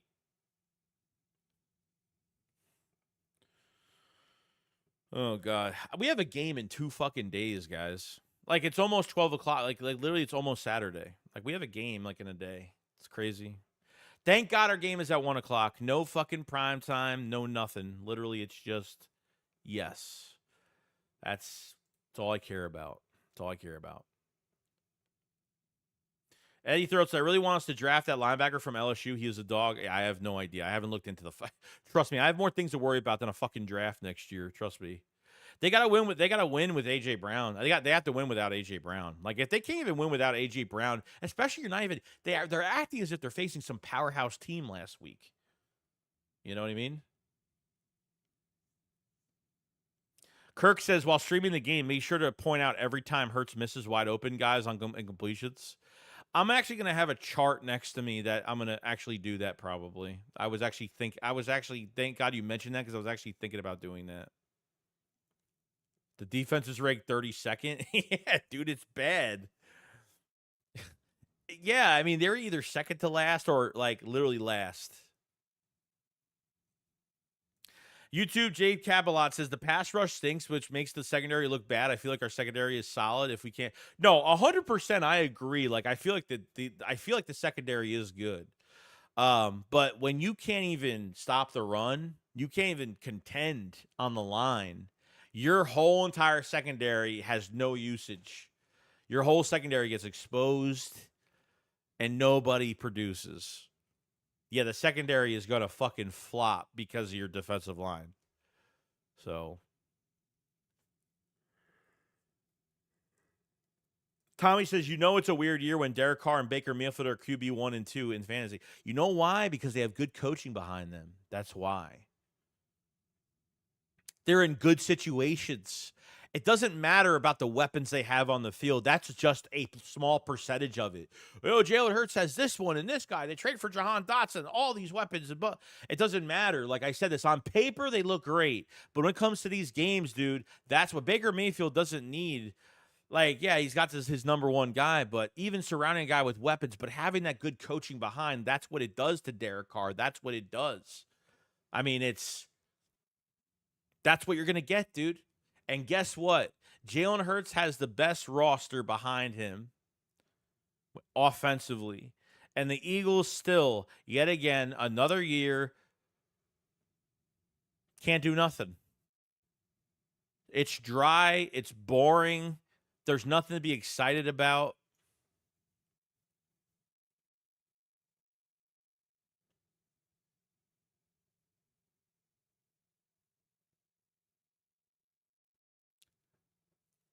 Character development says, why can't the interior get pressure? Fuck the edge rushers. They're trash. But JD and JC, listen, man, JD, well, here's the thing, because they know you know why they're not doing anything? Because every offense knows that the one-on-ones on the outside, whether it's Bryce Huff, whether it's Josh Sweat, whether it's Brandon Graham, Nolan Smith, they know that they can handle these one-on-ones because they don't do it. You have to care about the edge because that's where you're going to get those one-on-ones. There's no production on the edge. So the easiest thing that teams are going to do now is they're going to double Jalen. They're going to double Jalen Carter. They're going to double Jordan Davis. And they're just going to say, well, they have nobody on the edge, so fuck it. We could take care of their edge guys. This should be simple. This is simple for the run game and the pass game. Protection is going to be perfect for our quarterback. That's why you can't say fuck the edge rushers. That's the main reason why they're doubling two guys right now, because there's nobody standing out on that edge. There's nobody standing out. That's why.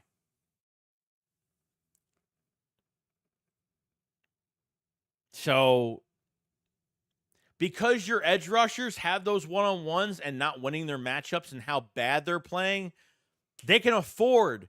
I mean, that's how bad it is. They can afford to literally take 4 guys and double team on 2 of them.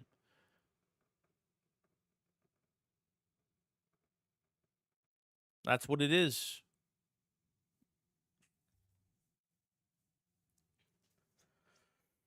Oh, God, I can't, dude. Like, I can't.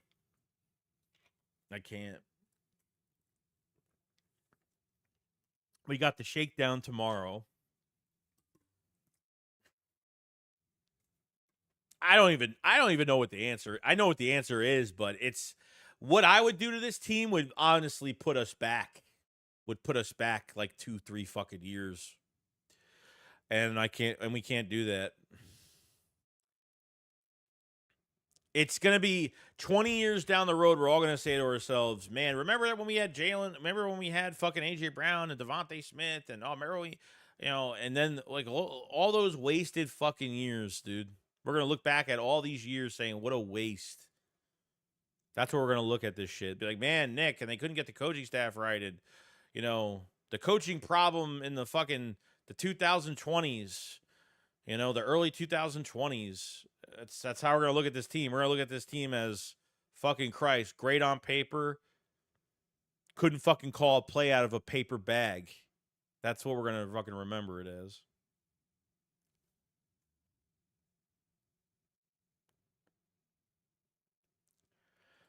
Uno Velasquez says Fangio's system only works when you have a superstar edge or stud linebacker play.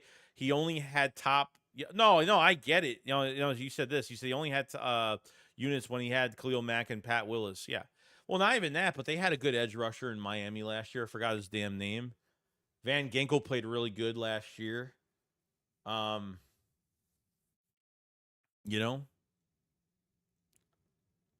I think the big superstar of this team right now that will be a big superstar for Vic Fangio if he lasts in Philadelphia, I think it will be Zach Bond. I think he'll be the best player. Nothing's wrong with Isaiah Rodgers. They like Quinyon Mitchell so much they don't want to move him. And I agree. They shouldn't move him. There's no point putting Quinyon Mitchell, another player that Fangio played out of position. Another player. And by the way, let me go. I have to go get a box real quick across the room. So there's a subscriber that wants to stay anonymous, but he sent me a gift, by the way. I want to get that quick.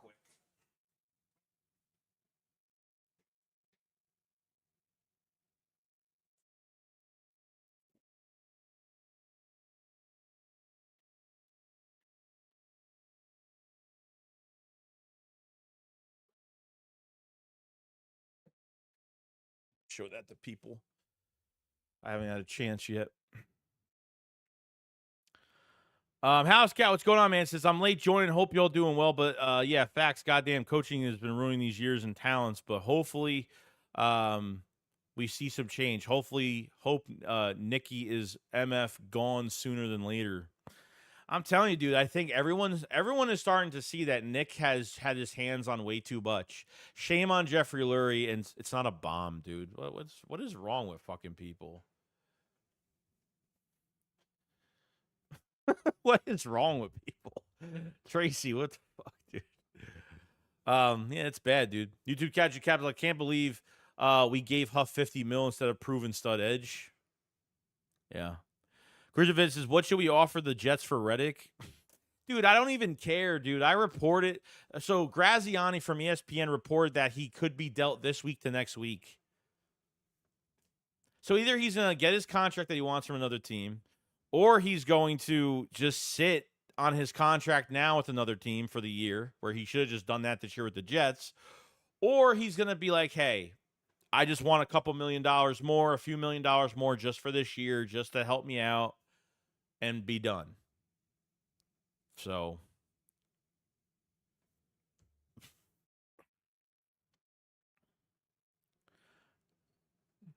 guys, make sure too, if you guys haven't checked out the Philly Shakedown podcast merch, obviously when you buy merch from us, and this is high quality prints, high quality t-shirts you could fucking wash 5 to 6 times.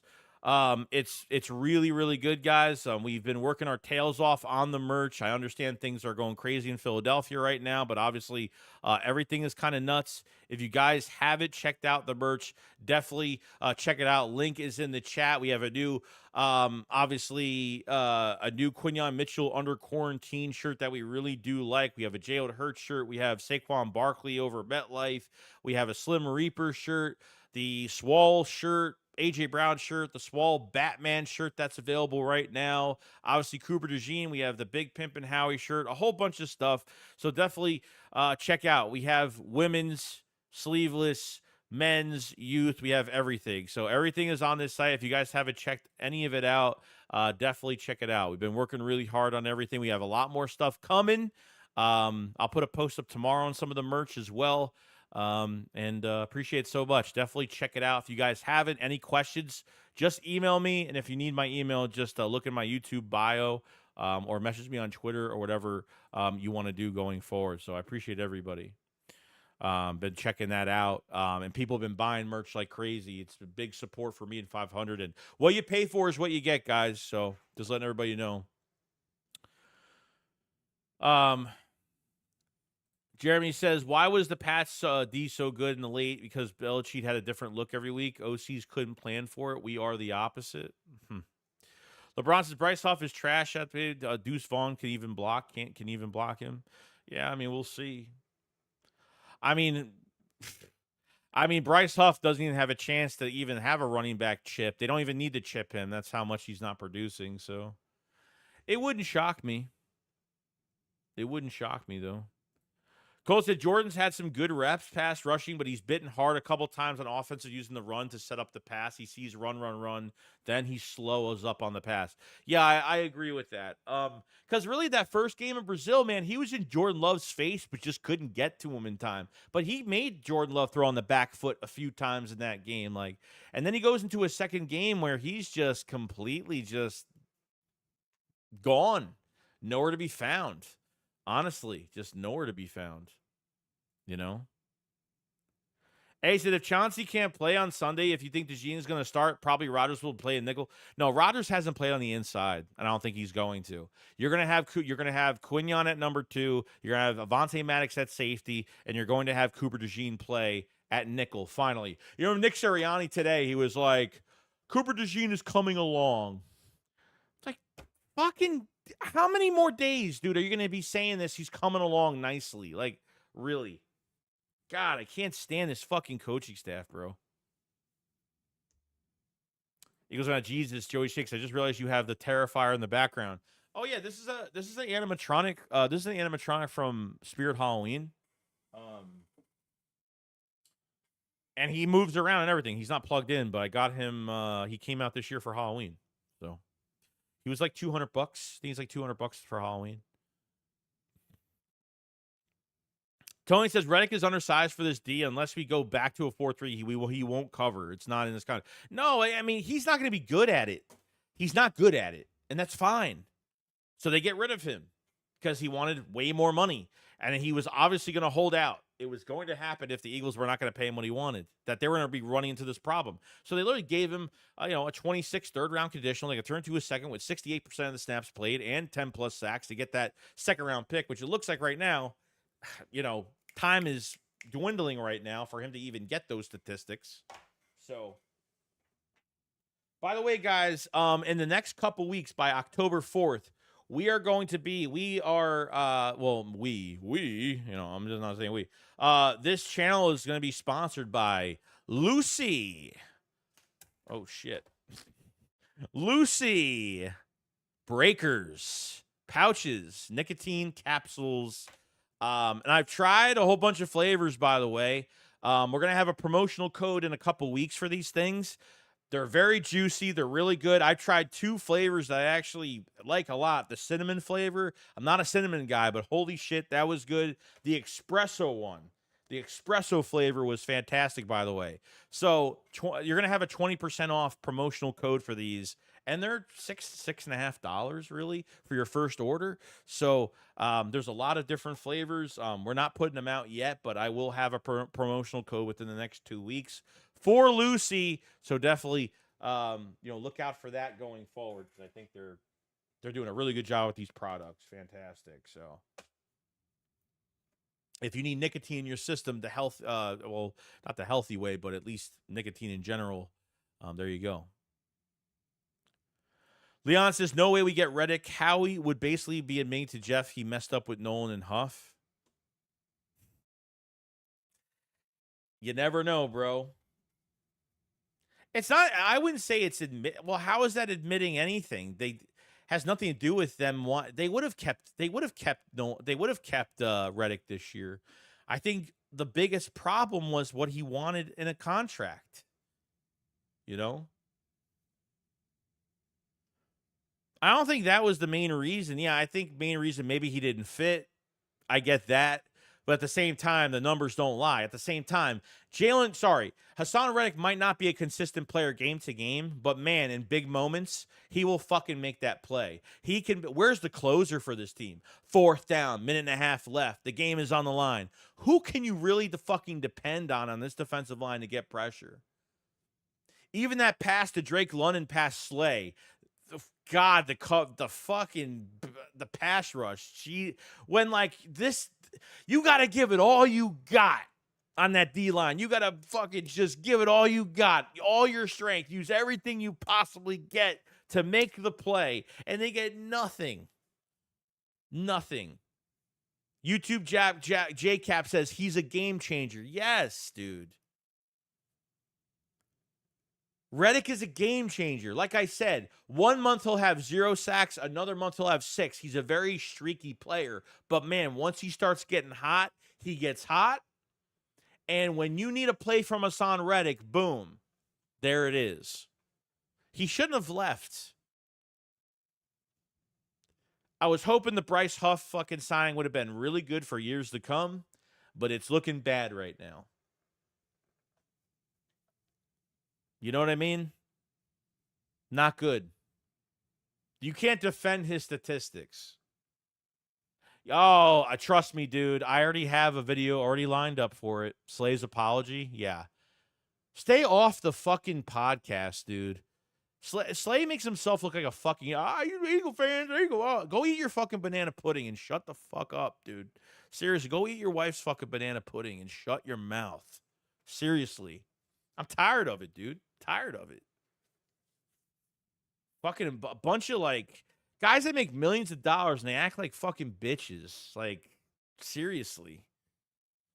You get beat by Drake London. You don't even look fazed by it. You don't even look upset over it. You're laughing with him on the sideline. And then on the field when the game's over, you're laughing with him after the game, not even looking even 2% pissed off. And then you go on your podcast, oh, give it all on me, Philly fans. It's my fault. You know, like, stop, dude. Let's just stop with the podcast. Ridiculous, dude. Ridiculous. I fucking hate that guy. I honestly hate that guy. I think he's a good corner, but like when it comes to like he's when he was called out by Seth Joyner last year on not really intentionally, but he said the corners didn't play physical enough, and he had all these excuses last year.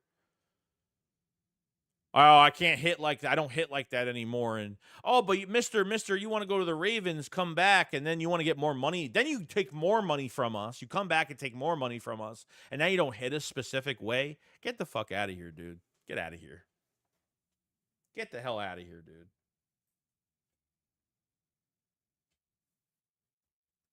Bullshit. And then when we had the playoff game, remember the video that came out on the playoff game against Tampa Bay? He actually was on video saying, oh, thank God we're not playing in Philly. We're going to get booed. And I'm like, dude, like, why are you sound like an idiot, dude. You sound like a fucking idiot.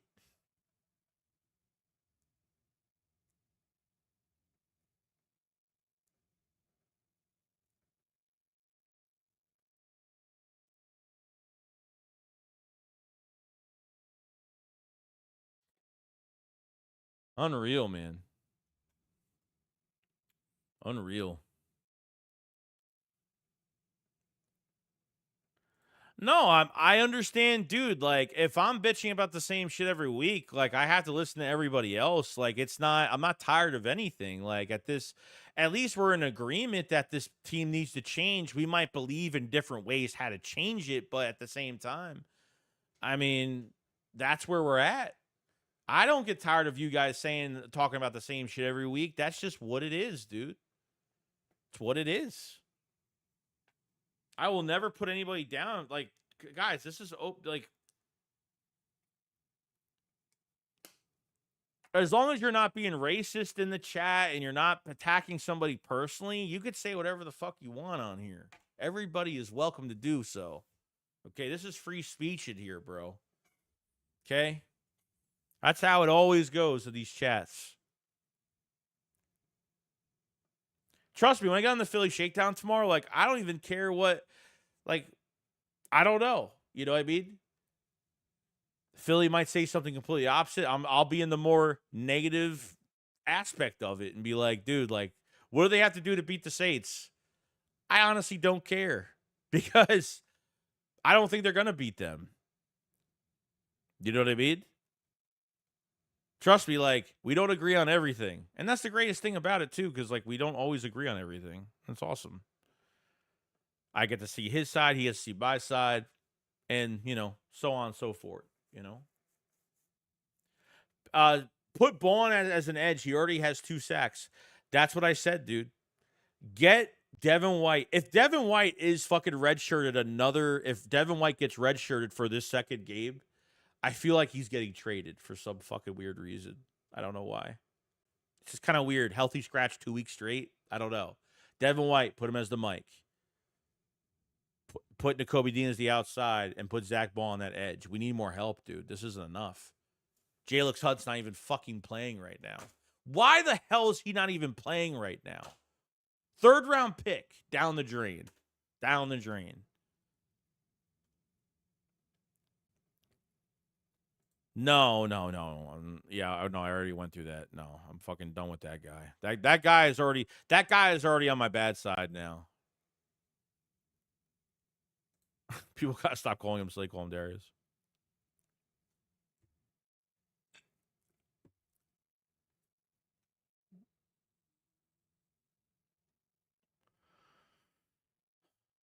Real Josh Davis, everything pisses you off. Why do you have why are you acting like somebody else, dude? It's weird.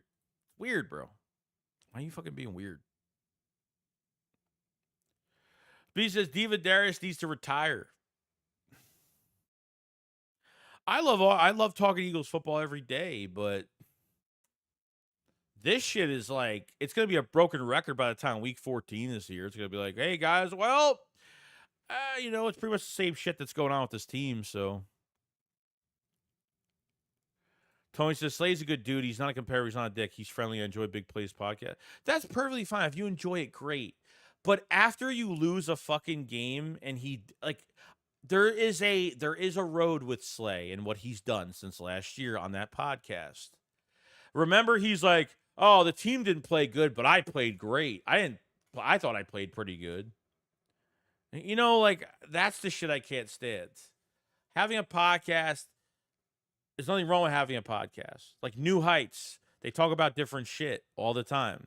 It's not just about the game.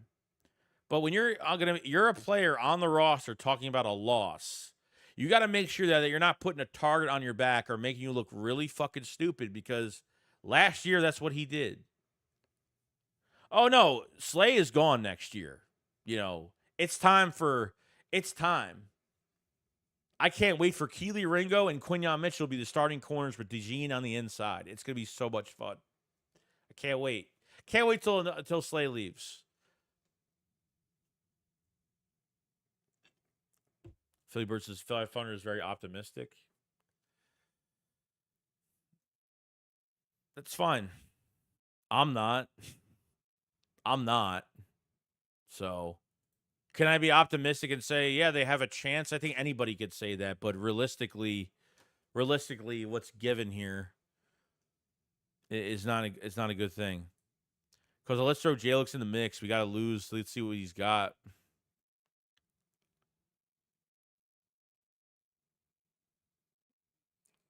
It's very exhausting, bro. Deshaun Jackson says, what was the point of picking up the Devin White if we're not going to use him and Rodgers still hurt? No, Rodgers is I think Rodgers is they just didn't play Rodgers. They just didn't play him. Because Quinyon should be the outside corner. Simple as that. But Isaiah Rodgers hasn't played on the inside. Eli Ricks hasn't played on the inside. Keely Ringo hasn't played on the inside. Can't play on the inside at all. Who are the only players that do that? DeJean and Maddox. Maddox is going to move to safety most likely because he has played safety. And DeJean hopefully will take that inside spot.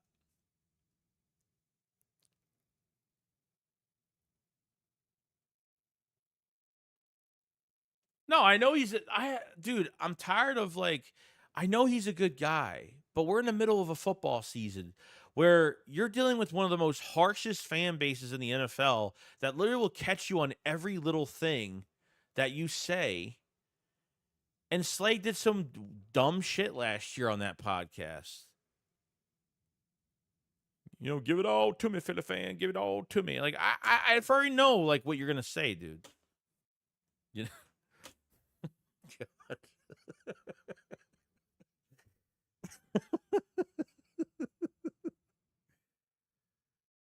Oh man, I don't know.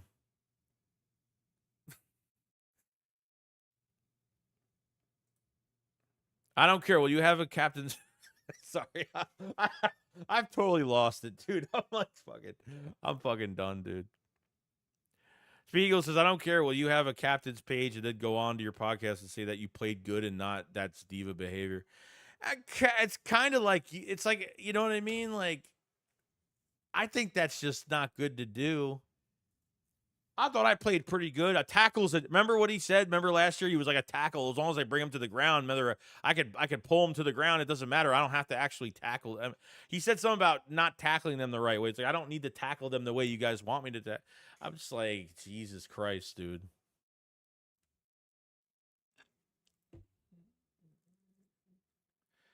Eddie says, I've been hearing that Brian Burns wants out of New York. He posted something on Instagram. I don't know if you guys saw it.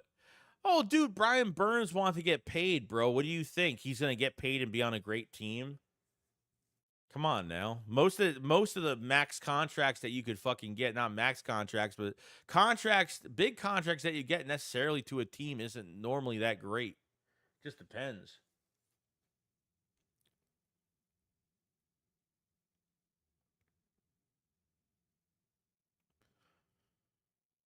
So is the Cooper's going to end up at a strong safety? He's going to prove too slow for the NFL corner? I don't believe that at all. I don't believe that. You're not playing man-to-man coverage, though. He's an open field type guy, so it doesn't really even matter. It doesn't matter. So I see him as a safety. I agree with that, but the problem is I don't think they see him as that. He hasn't been put at safety one fucking time yet. Not once. Not once.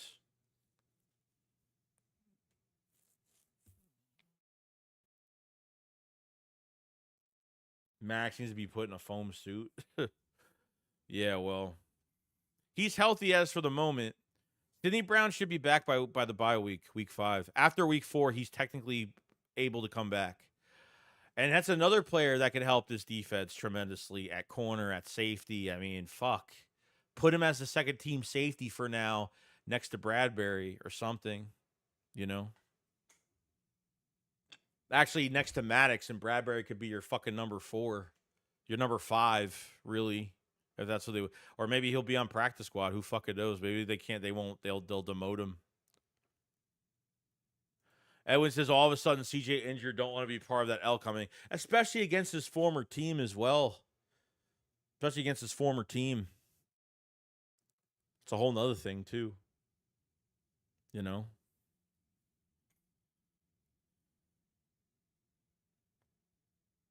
No, you're good. You're good on the spelling. Don't.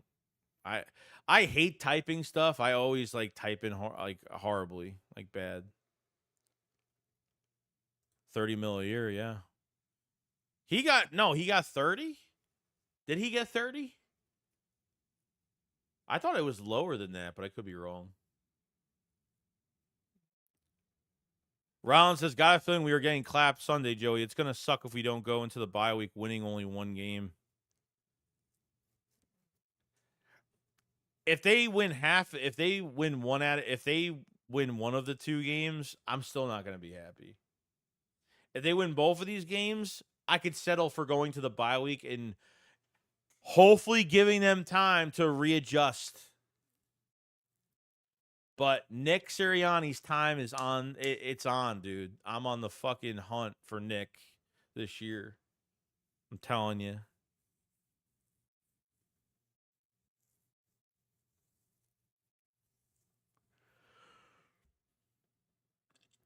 He's be a star at nickel for years to come. Yeah, I mean, I think he'll be a great player, man. Cooper DeJean. Don't waste his fucking talent, bro. I'm telling you. Don't and you're slowly bringing players back, but goddamn, he's coming along. DeJean is coming along nicely. It's like, what the fuck does that even mean, dude? Last week it was he's close, but not where we want him, and then it's like he's coming along nicely. Oh, Bryce Huff, yeah, he's still learning he's still learning. This is what Fangio said this week. He's still learning the position. Why do you pay a guy and make him a weak ass player? Why do you pay a dude that maybe isn't great? But let me tell you something. He for a guy is he tired? So the first 2 weeks with the Jets, he played 42 snaps. The first 2 weeks with the Eagles, he's played 61, 62, something like that. So he's gotten more snaps. He's gotten more snaps as an Eagle, being paid a lot more money now, but there's no production.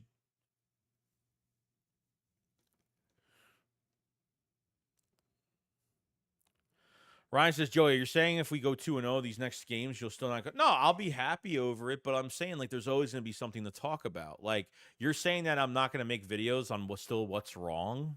Like, you think I'm going to be like, oh, they won 2 games, but this is still a problem. There's always things to talk about. There's always things to talk about.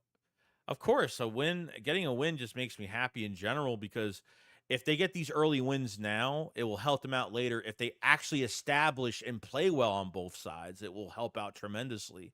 But if they start losing these games early in the year, where they're really going to start to count later on for first seed or whatever the case may be, the Eagles, you're gonna be going through a time later on.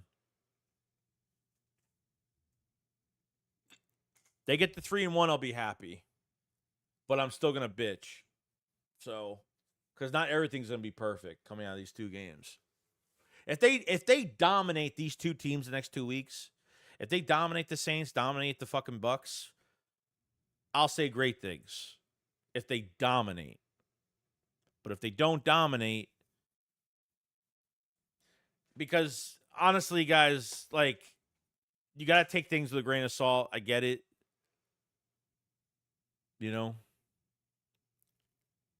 Saints gonna have revenge? Why? Why? From a few years ago? He's gonna have revenge from a few years ago?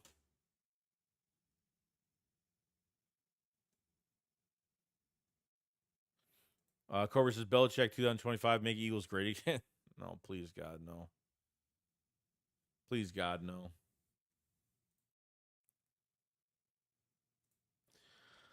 I don't know, guys. I'm fresh out of ideas of what, I'm hoping that this thing changes this week. I've really hard for me to tell. When things are exciting during the game, I'll be really excited. And when things are totally so fucking, I'm telling you, the amount of times that the main positions I'm looking at is defensive line and the entire offense. That's really mainly what I'm looking at going to this game. Kamara might run all over us. I mean, it wouldn't shock me. If they don't move Zach Ball to the edge, I think they lose this game. There's no way. Like, you're just not good on the edge. Bryce Huff is not a good player. Nolan Smith's not a good player. Brandon Graham's just not enough. He's a rotational guy. You can't put it all on him. Jalen Hunt's not even playing. You get double teamed. Jordan Davis, Jalen Carter get double teamed 4-on-2, and your 1-on-1s can't beat their fucking matchups. Josh Sweat can't beat his matchup. They're not winning this game. It's over. It'll be over before it fucking starts. Arch Manning incoming. It'll be over before it starts very fast. It sucks, I don't want it to be that way, but, Ron said, I'm on the hunt for Nick Two-Man. If we start over a head coach, our Super Bowl window slammed shut. I guess it depends on who we hire. If we waste this roster, bro, it's going to be devastating. I agree with that whole entire statement.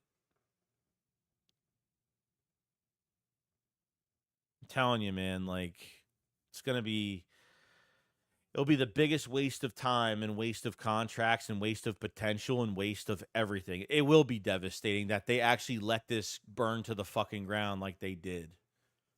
It'll be devastating. And you know what? To be honest with you, going into next offseason, if they fail this season, I don't know.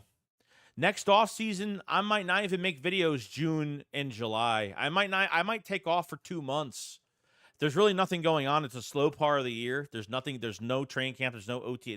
I might take off June, July period next summer and take a big fucking break. Because the jump back into that shit, into another offseason program, I might just take the 2 months off and just say fuck it and come back. And come back when training camp starts. So it's fucking ridiculous. Sidney Brown comes back after week 4. By week 5, pretty much the bye week. So I'm not filtering. What are you talking about? I'm literally fucking sitting here. What are you talking about? What are you talking about? Filtering what? I'm not doing anything. What the fuck am I doing?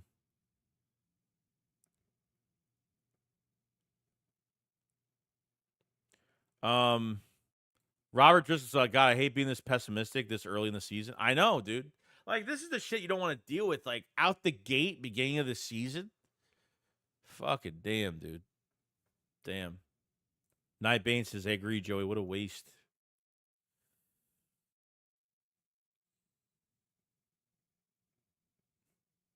Rocky said, I just wish we would change our defensive philosophy. We should have hired Martindale or another aggressive DC. I probably agree. I don't filter anything, dude. Kirk, I don't filter anything. YouTube's fucking weird, bro. I'm sitting here just talking. How am I filtering shit out?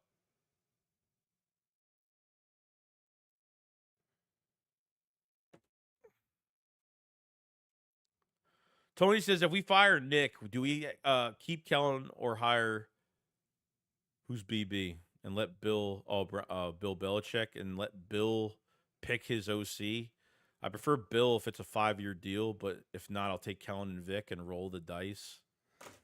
Nah, dude. I don't know how that's gonna work. I don't even know if Belichick coming here even makes any sense. Like, he would have to lose a lot of control.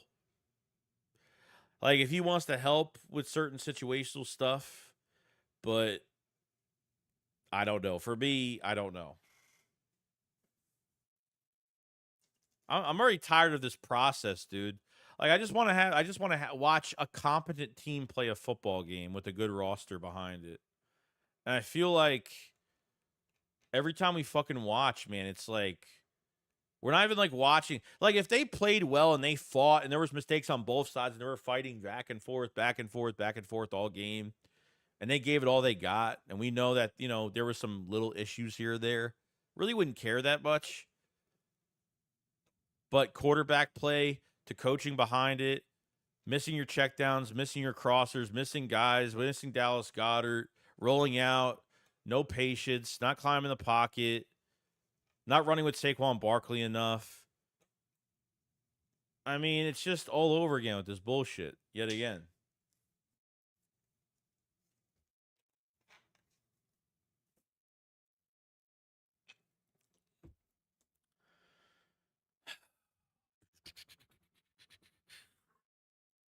Lathon says, I think we can win this game running the ball at least 3 times with Hurts, and Barkley got to have ball control.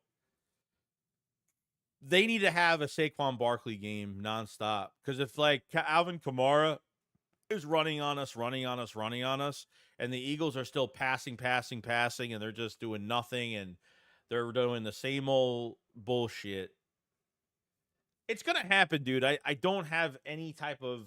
I don't think they can win this game this week, because I just don't feel like that much is changing. I don't.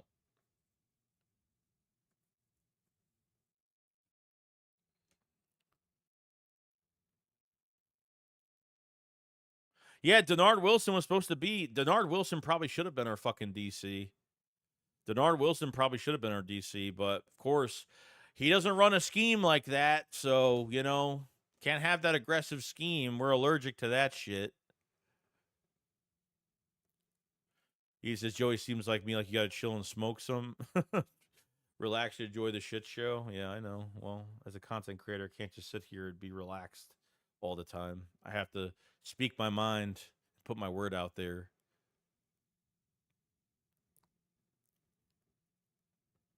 The comment said if Hurts craps the bed again, I better see a video calling him out. Yeah, trust me.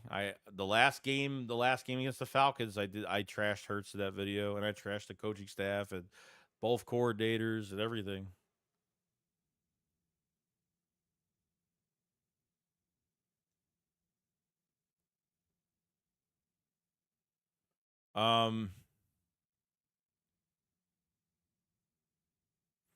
Eddie says, F it. Let's get Shooter Sanders and Coach Prime to come up with the luggage, such as Travis Hunter. Philly Dunn said, we were literally complaining last season not running the ball. Turn around and hire another coordinator that doesn't run the ball. Like I said, dude, I honestly don't think it's fucking Kellen Moore doing this shit. I mean, if it is, then why would he change so much of his philosophy to somewhat look exactly alike of what the Eagles did last season? I'm sorry, but no coordinator comes in here and looks exactly the same as last year. Literally, this offense looks like last year with fucking pre-snap motion. That's what it looks like. That's what I'm looking at right now. That's pretty much where I'm at, honestly. Saquon needs to have 250 yards, 48-7. Roggy says, when are we ever going to dominate a team? Shaking my head. It's like every win we do have, we have to scratch and claw for no matter. You know what I said during the game? Getting yards, getting a first down, getting a touchdown, trying to win a game is like clawing through sand that have fucking nails in it. Like, that's how much it takes just to fucking score on a series. It's like 10 penalties, bullshit calls back and forth, and wasting a whole quarter doing that.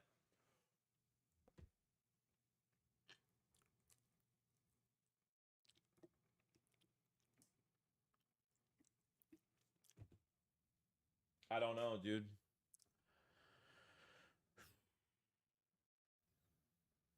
I'm like, it's going to be an amount of time where I'm going to run out of gas. I'm going to run out of gas during the season and be like, I don't even know what else to say anymore. Like, I don't know what other content you could put out that's any different than every fucking day and every week of how these games look. It's going to be very nil fucking boring. And this is the shit I can't fucking stand. Tommy said it's a possibility A.J. Brown is out until our bye weeks. So, geez, it can't look like this for the next 3 weeks. No, it can't. Look at the 49ers. There's no Debo. There's no George Kittle. There's no McCaffrey. I mean, if they still win that fucking game, I'm telling you. If they can win, if that team can win, I don't know who they're facing this week, but if that team can win and Brock Purdy could win that game without those guys in that offense, then good for him. Because let me tell you, we have no A.J. Brown. And you know why what they can't do because A.J. Brown's not around? They can't just throw the ball 70 yards downfield to him anymore. So now they lost their superstar, and Devontae Smith is just not enough because the coaching, route combinations, and everything that comes with it behind Jalen Hurts is worse than the quarterback play. It's a vanilla offense, boring, dry. You can't just throw a ball up to him anymore. Now you're missing that aspect in the game, and Hurts is just taking away 3/4 of the field by rolling out and expecting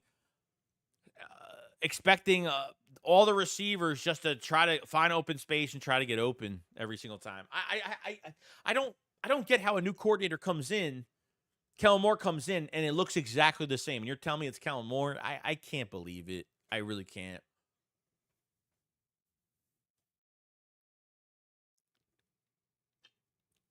There's no fucking way, dude. There's no fucking way.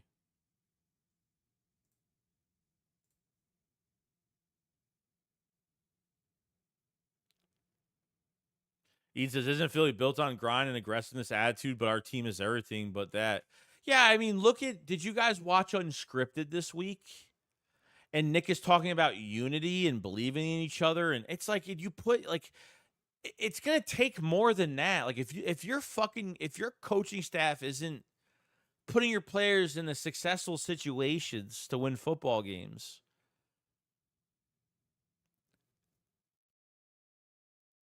Nick is fucking corny as hell.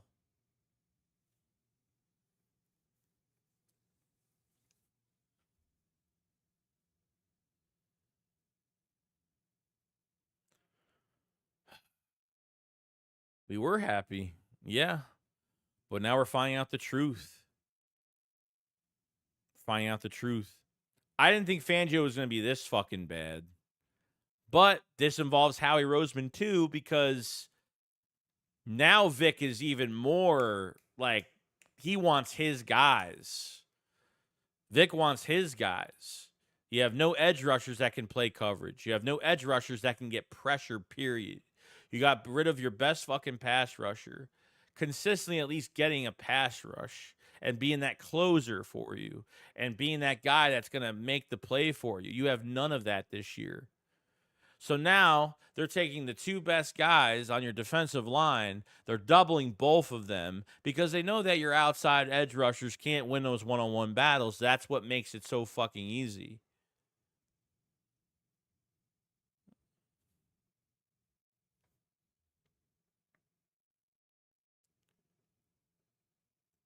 Hey, Rich's dude, you said fuck almost every sentence. I get the emotion, but would you be able to tone it back? No. If you don't like it, don't be here. Nobody fucking tells me what to do. Simple as that. Nobody does. Don't care.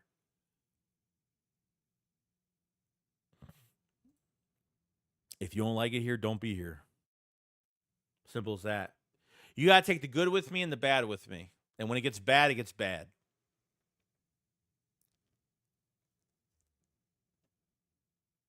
It's 1 year. The Eagles didn't play a 4-3 last season, Tony.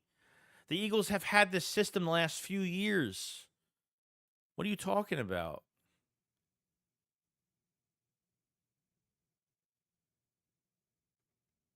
No.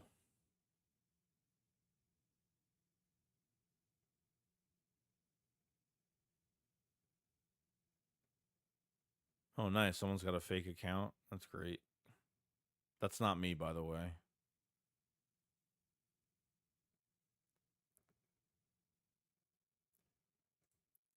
And the B reporters have no balls to ask real questions.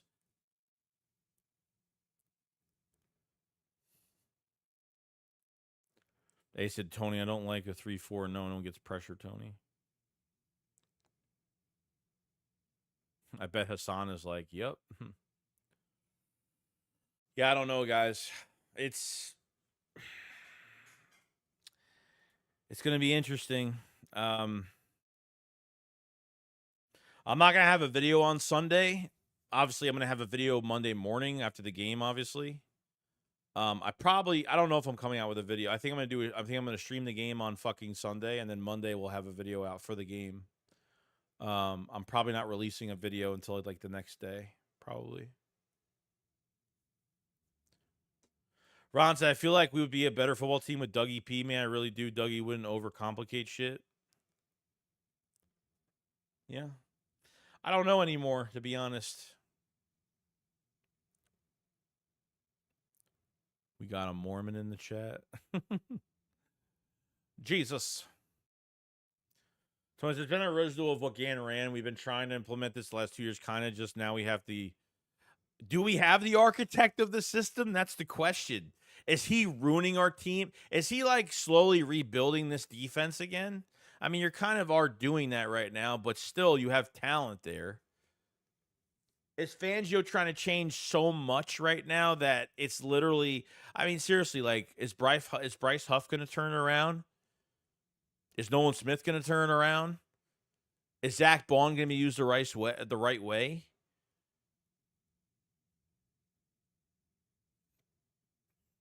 Tommy says Howie Roseman only lets in his reporters that will ask the questions he's okay with. It wouldn't shock me. Chris Dog with Super Chat. Thank you so much, man. He says shakedown after game. Yeah, as always. Yes.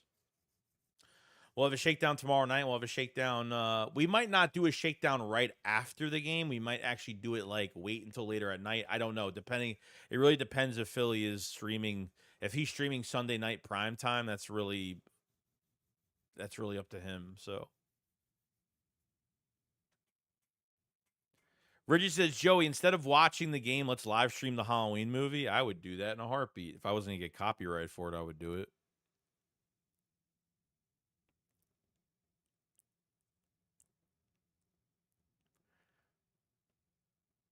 I would do that in a heartbeat. Halloween season around the corner. All right. Get this fucking dude out of here. Get this dude out of here. Get that dude out of here. You want to put like a picture of me on a profile picture, but don't. No, that's not happening. So he's gone.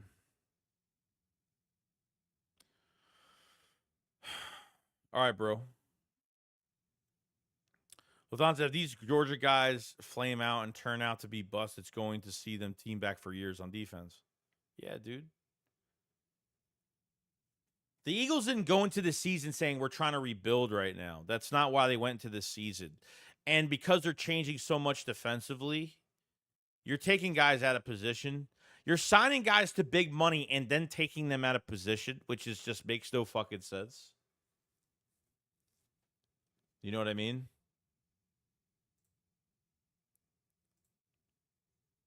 Oh, sorry. I didn't mean to block him. Joey Stanks. Joey Stanks is back. He can come back. He can come back. Joey Stanks, you're back. I blocked you by mistake. You're unblocked, by the way. You shouldn't be blocked. You're not blocked right now, so you're back.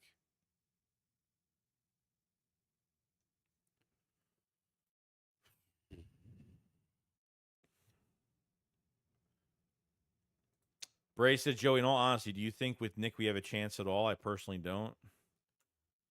From how last season goes into this season, it's not feeling like it, no.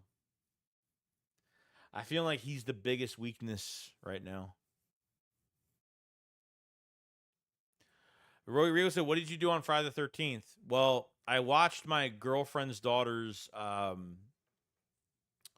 dog for the day, and I actually watched Friday the 13th at the house. That's what I did. Huff the powder puff. Huff the fucking powder puff. Oh my god. You guys are relentless. We have 202 people in the chat. We've been streaming for 2 hours and 29 minutes. I appreciate everybody for joining the stream today. If you guys know that we do stream live play-by-plays, we'll be streaming the game. We're streaming, obviously, during the week, we usually stream Tuesdays and Fridays. Those are our days of streaming as of right now. And, yeah, we're doing a whole lot here. But few things I want to just say real quick. If you guys haven't checked out the Philly Shakedown podcast merch, definitely check it out. Got some new stuff coming in really soon. And I want to show you one thing. I had a subscriber send me a gift last week. I wasn't able to show it yet because I was just too busy. But I want to show this real quick. Now, this guy's anonymous. You want to be anonymous. He's actually in the chat right now. So I got a little Halloween gift from an anonymous subscriber, or anonymous saying he's anonymous for at least now, and just got something pretty fucking nice. I want to thank him for sending me this, and we got a popcorn bucket, my friends. We got a Terrifier popcorn bucket. Yeah, how about that? I'm not going to use it as a popcorn bucket, but it's pretty amazing. Pretty amazing. Pretty amazing. It's a 3D print and he painted it, and yeah, it's pretty freaking sweet. Pretty sweet. Pretty awesome. So he sent me that. I want to thank him for sending me that. A whole lot. Looks absolutely fantastic. Obviously, Terrifier 3 is coming out in a few weeks. So very, very excited.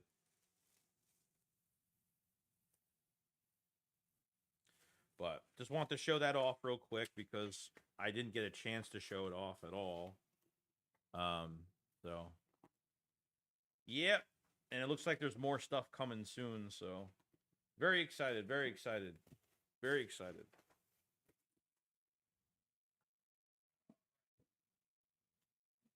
Sure, that's protected. If I drop that, we're screwed. The face of.